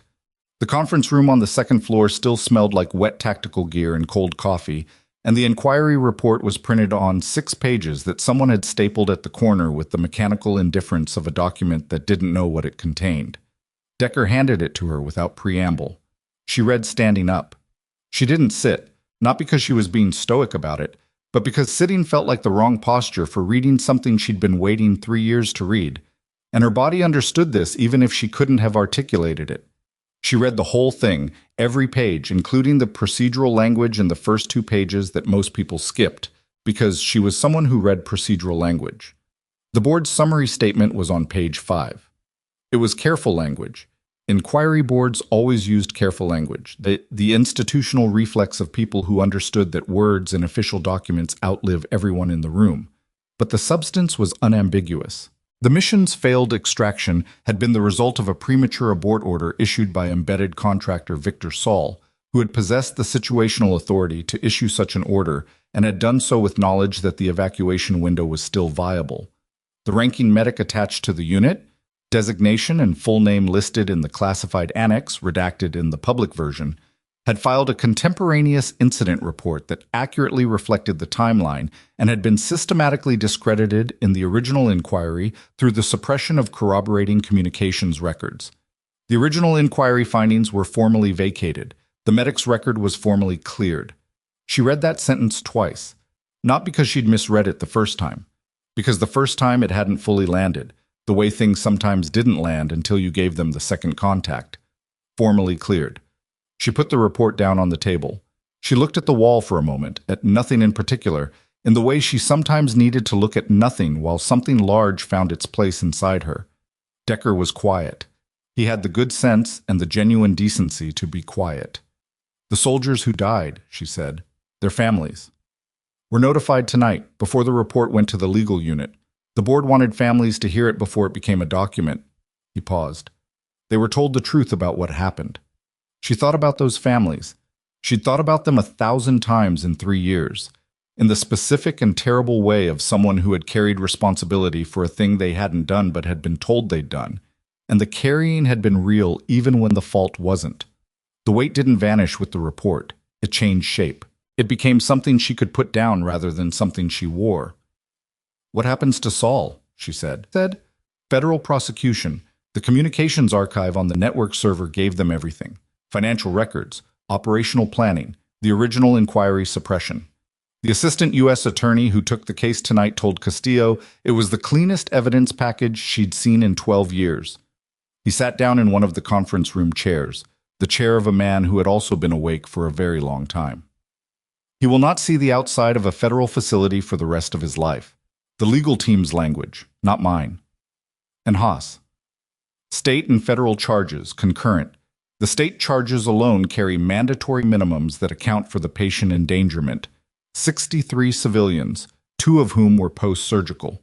The federal conspiracy charges add to that. He looked at her. His attorneys are already talking about cooperation. He doesn't have enough to give them to make a meaningful difference to his sentence because Fallon already gave them most of the network. Haas is what he always was. A middleman who thought he was essential. Yes. She picked up the report again and looked at page 5 one more time. There was something she needed to do with this specific piece of paper, and she wasn't sure yet what it was. Not frame it? That was the wrong impulse. The impulse of someone who needed to display a thing in order to believe it. Maybe just keep it somewhere ordinary. A desk drawer. Her bag. The way you kept something important by just making it part of the regular inventory of your life. She folded it in thirds and put it in her scrub pocket. The offer, Decker said. I told you I'd consider it. You've been considering it for 40 minutes. I've been reading an inquiry report and stabilizing a post-surgical patient and preventing a data upload and doing my job. She looked at him. Give me another day. He almost smiled. Fair, cha-cha. The sun came up on a hospital that looked from the outside like a hospital. The federal vehicles were still in the lot, but they were organized now, purposeful rather than reactive. And the crime scene documentation teams had the particular focused quality of people in the third phase of a long night's work. Inside, the East Wing was running on reduced staff but running, and the patients who hadn't been transferred were stable and attended, and this was the thing that got her when she walked through at first light, almost uniformly calm. Not the calm of people who didn't know what had happened, the calm of people who had been through something and had been looked after through it, and were now, on the other side, doing the ordinary biological work of recovery. She checked on each of them. She didn't have to. Her shift had ended 16 hours ago in another world. But she was there and they were her patients, and the IV lines were not going to check themselves. Marcus at the intake desk, forehead bandaged properly now by one of the federal medical personnel, was back at his station because apparently nobody had told him he didn't have to be. And he was answering the hospital's general line with the specific determined normalcy of someone who had decided that doing the regular thing was its own form of courage. Dr. Aruna Mehta, the physician's assistant who had locked her door and stayed with her patient through the entire incident, was in consultation room 3 doing exactly what she'd been doing the day before because her 11:30 consult schedule had become a 9:15 consult schedule and she had recalibrated without fanfare. She saw Maya in the doorway and she said, "Your shoulder. I know. You need imaging. Later. You're going to keep saying later until it's a full tear. It's not a full tear. You diagnosed yourself. I'm a trained medical professional. So am I, which is why I'm telling you to get imaging. Meta had the directness of someone who had been right about clinical things often enough that she no longer softened the delivery. Sit down. I'll do a quick assessment. Maya sat. She realized, extremely tired, and the chair was the first thing she'd sat on voluntarily in 20 hours. Meta assessed her shoulder with the precise, unhurried methodology of someone who was very good at physical examination, and her face gave exactly nothing away. And when she was done, she said, partial tear, supraspinatus, grade 2. You need rest and imaging and probably physical therapy. How long until full function? 4 to 6 weeks with proper treatment. Longer if you keep ignoring it. I wasn't ignoring it. I was managing it. Meta looked at her. Do you know what I thought when the doors locked yesterday? When the men came in? Maya waited. I thought, Diane will handle it. Diane has been here 11 years. She'll know what to do. She said it without drama, as a fact. Then I thought, Bennett will handle it. I don't know why. I just thought it. She paused. I'd only spoken to you twice. You helped me find a patient file I'd misfiled in my second week, and you were in the break room once when I was trying to fix the coffee machine. You didn't say much either time. You just did what needed doing and moved on. That's most of what nursing is. That's most of what everything is, but most people need to make sure someone noticed them doing it. Meta picked up her chart. Get the imaging. Come back in 3 days. Maya got up. Her shoulder told her clearly what it thought of the movement. She went. Corporal James Okafor's discharge paperwork was ready by 9 a.m. Dr. Rashi Eid, who had spent the night at the hospital managing patient transfers and had arrived at the dawn shift looking as if he'd aged 18 months, but was operating with undiminished precision, had cleared him based on the morning's infection markers, which had held exactly as Maya had predicted they would. She brought him the paperwork herself. You didn't have to do that, he said. The discharge summary needs a nursing cosign. I'm a nurse. You're about 11 other things first. She pulled the chair up next to his bed and sat down, because she was tired and her shoulder hurt, and there was no one in this room she needed to perform steadiness for. He noticed this, the sitting, and something in his face registered it. My daughter's coming to pick me up, he said. She doesn't know what happened here yet. I told her there'd been an incident. An incident? She's going to see it on the news. Yes, Maya said. She is. He was quiet for a moment. Will your name be in it? She thought about the inquiry report on page 5 and the classified annex with the redacted name. Parts of it. The rest is going to stay where it belongs. And where's that? In the record, where it'll be accurate. She handed him the discharge packet. The prosthetic socket needs reassessment by your regular orthotist within the week. The infection site should be re-examined in 5 days. I've put the contact for an outpatient wound clinic on the second page. Don't skip it. He took the packet without looking at it. He was looking at her. You know what the Army taught me, he said. That the most dangerous person in any situation isn't the one making the most noise. It's the one who already knows what they're going to do and is just waiting for the right moment. She said nothing. You were waiting, he said. Not because you were afraid. Because you were precise. She thought about Victor Saul's original assessment of her. Too precise. Records too specific. Too much procedural detail. Take care of the socket, she said, and stood. He caught her hand briefly. Not dramatic, just a brief grip and release. The gesture of someone who wanted to communicate something that didn't have better words. She acknowledged it with a nod and went to the door.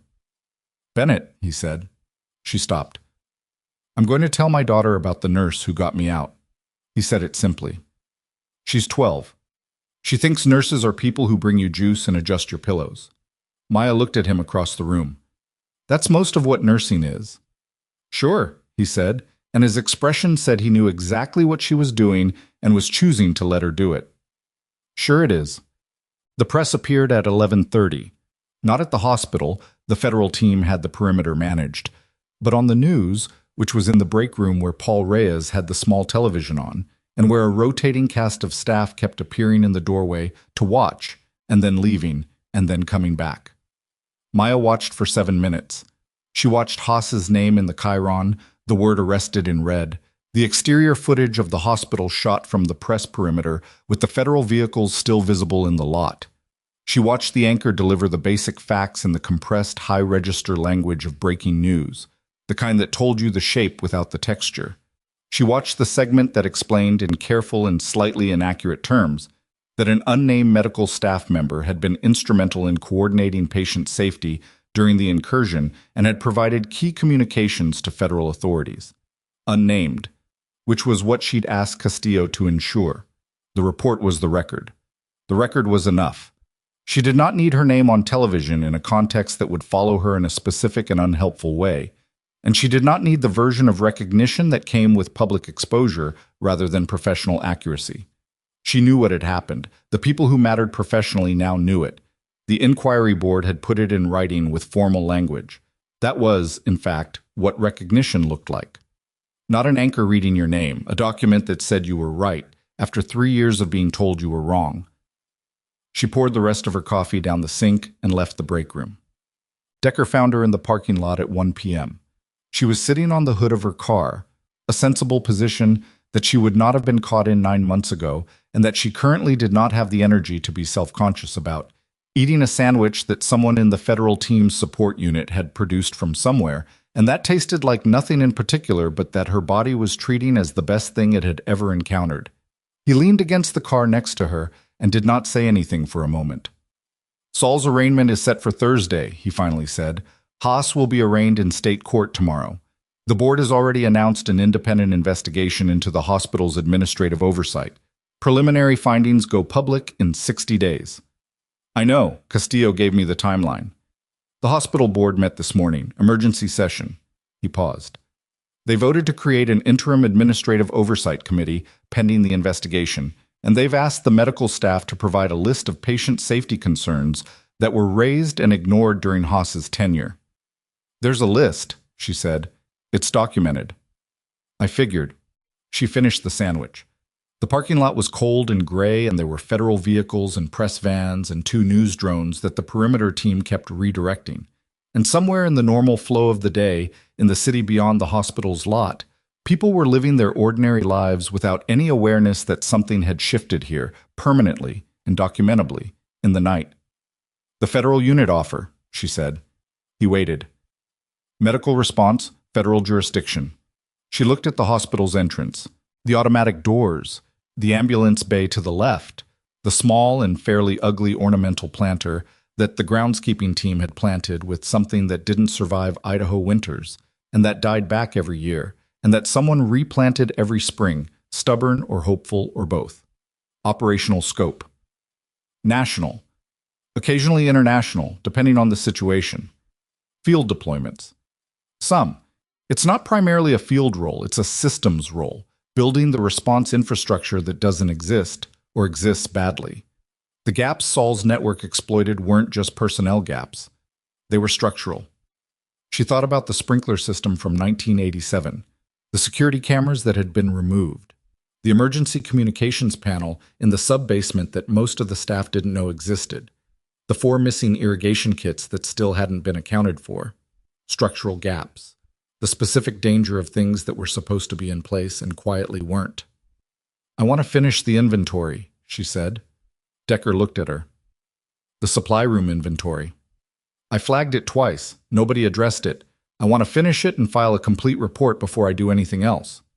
He was quiet for a moment, then, "Okay. And Okafor's 5-day wound check. I want to make sure someone specific is assigned to that follow-up before I hand off." "Also okay. And Meta wants me to get imaging on my shoulder. That's just good sense." She looked at the entrance again. The automatic doors opened to let out one of the federal documentation team, who walked past them carrying a box of materials without a glance in their direction, just doing his job, just moving through an ordinary professional morning. "I'm not taking a desk," she said. "I know. If I take the role, I'm in the field when it needs to be field. In the clinic when it needs to be clinic. And I document everything the way I've always documented it. That's actually why they want you." "I know that too." She slid off the hood. Her shoulder registered a complaint that she noted and set aside. "Give me 2 weeks." "To consider?" "To finish what I started here." She looked at him directly. "This floor has been running under compromised administrative oversight for at least 3 years. The nursing staff have been working in conditions that systematically prioritize the appearance of function over actual function. Before I leave, I'm going to help them fix it." Decker looked at her for a long moment. The assessment of a man who had worked with her long enough to know that this was not a negotiating position, it was just a fact about who she was, and that the honest response was not to argue with facts. 2 weeks, he said.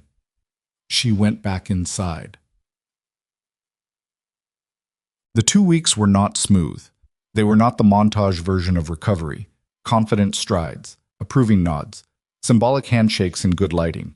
They were long shifts in an understaffed department dealing with the institutional aftermath of a crisis that had exposed every deferred problem, every ignored report, every small structural failure that Haas had allowed to accumulate in service of an appearance of solvency.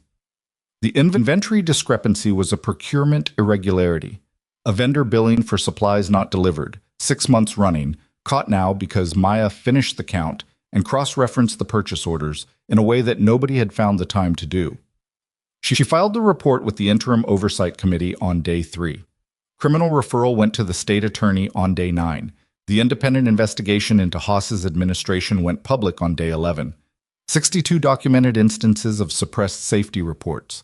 14 deferred maintenance flags that had been marked resolved without resolution.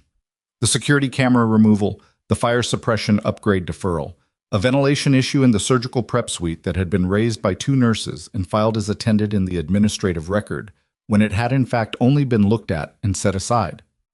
62 instances. She hadn't known about 62. She'd known about her own flagged reports and what she'd observed. The scale of it was different from what she'd estimated, which was a specific kind of uncomfortable, the gap between what you'd perceived and what had actually been happening. The reminder that even careful observation had limits. She sat with that.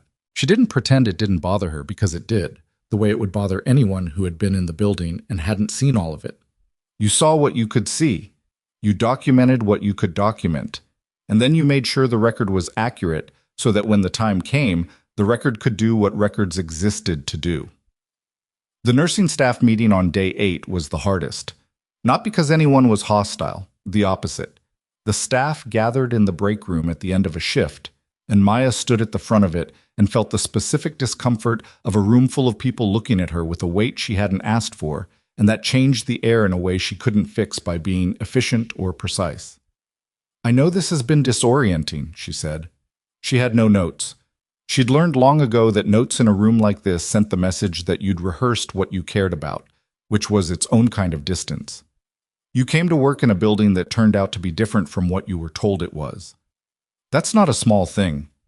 Paul Reyes was in the back, Diane Holtz at the side, Meta in the doorway with her arms folded, listening with the focused attention she brought to everything. "None of what happened was your failure," Maya said. "Gaps in institutional safety aren't visible from inside the institution when the institution's leadership is actively concealing them. You worked with what you had. Most of you worked very well with what you had." She paused. "Going forward, there's going to be an interim oversight structure and an independent review of every safety protocol. They're going to ask you for input. Give it. Be specific. Date your concerns and describe them in procedural terms, not emotional ones. Not because the emotions aren't valid, but because procedural language is harder to file away." Diane looked at her. "You're leaving." It wasn't a question. The room knew. "I'm going somewhere I can work on the structural version of this," Maya said. "The gaps that exist in hospitals that don't know they have a Gerald Haas yet, before they find out the hard way." Nobody said anything for a moment. Then Marcus, the intake desk, the forehead that had healed cleanly, said from the side of the room, "Is what they're saying on the news true? About the mission? About why you left the military?" "Most of it," she said. "The parts that matter are accurate. They said you were blamed for something that wasn't your fault." "Yes." "And you just became a nurse." She looked at him. He was 24, maybe 25, and he was asking the question the way young people asked questions that older people had stopped asking because they thought they knew the answer. "I was always a medic first," she said. "The other training was a skill set. This is the vocation." She thought about the right way to say it and settled for the simple version. "The military gave me the ability to keep people alive in the worst conditions. Nursing gives me the reason to. I didn't give up one for the other. I just stopped pretending they were different things. The room was very quiet. Keep the documentation current, she said. Date everything. Be specific. That's all I have. She went back to work. On day 14, she walked out of Redwood Valley Medical Center at the end of her last shift. Her shoulder was imaging confirmed as a grade 2 partial tear, and she was 2 days into a physical therapy protocol that she was following precisely, because she had the clinical knowledge to know exactly what happened when you didn't. The supply room inventory was complete and filed. The procurement irregularity was in the hands of the state attorney. The patient handoff documentation was thorough enough that whoever took her caseload would know everything they needed to know about every patient currently on the floor, including Okafor's follow-up, which had been assigned to Meta and which Okafor had attended with predictable grumpiness and satisfactory wound progress. The automatic doors opened. January air, the same January air as the morning this had started.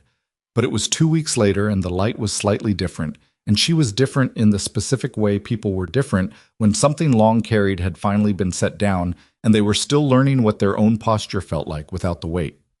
Decker was not in the parking lot. He'd arranged it that way. He understood the difference between accompaniment and witness, and today she didn't need a witness. She had the inquiry report folded in her jacket pocket. She had her phone and her keys and the particular kind of tired that came from doing something real for a sustained period rather than just managing the appearance of it. She stood outside for a moment. Not dramatically, just standing, the way people stood outside buildings when they were done with something and not yet started on whatever was next, occupying the brief pause between. She thought about the moments people had handed her in the last 2 weeks. Ruth Calloway's hand, reaching up. Okafor's grip at the doorway of room 9. Marcus asking the question he didn't know he was asking. Meta, who had been right about the imaging and would have been right about it without knowing any of what she knew now, because Meta was precise and correct as a professional baseline, not as a performance. She thought about the people who had underestimated her. Storrow with his clipboard, Haas with his tenure. Saul, who had built an entire operational architecture around the idea that she was a threat that could be quietly managed. None of them had been entirely wrong about what she was. They'd had partial information and made predictable errors. The errors had been expensive. People who underestimate you aren't always stupid. Sometimes they're just working with the information you've given them. And sometimes the information you've given them is exactly as little as you intended to give. She had been quiet for 3 years. That quietness had not been defeat. It had been patience that she'd named wrong. She got in her car. She drove. Not to anything specific. She had a week before she needed to report to the Federal Unit's Regional Coordination Office, and she intended to spend part of it sleeping, and part of it at physical therapy, and part of it doing the ordinary administrative work of changing her life over to something new. The radio came on when the engine did, which was just how her car worked, and the station that came on was a local one running the midday news, and the name she heard was Haas, his arraignment, the formal charges read in a courtroom that she had not attended and had not needed to attend, because the record was doing what it was built to do without her in the room. She left the radio on for 30 seconds. Then she changed the station. It was a Tuesday in January in Boise, Idaho, and the sky was the particular pale gray of a winter afternoon that might clear by 3 or might not, and the roads were clear, and she had somewhere to be that she had chosen. And the woman who had been dismissed and surveilled and systematically undermined and then rebuilt by her own patient precision was driving through an ordinary city on an ordinary afternoon, and the only people who would have recognized what that meant were the ones who had seen what she'd done in the dark. That was enough. That had always been enough. She had never needed the room to notice her. She had needed the room to be safe. And where it wasn't, she'd made it so, with a penlight and a master key, and 9 years of training she'd worn like a set of old clothes that still fit perfectly, quietly, without announcement, the way all real things were done. She drove.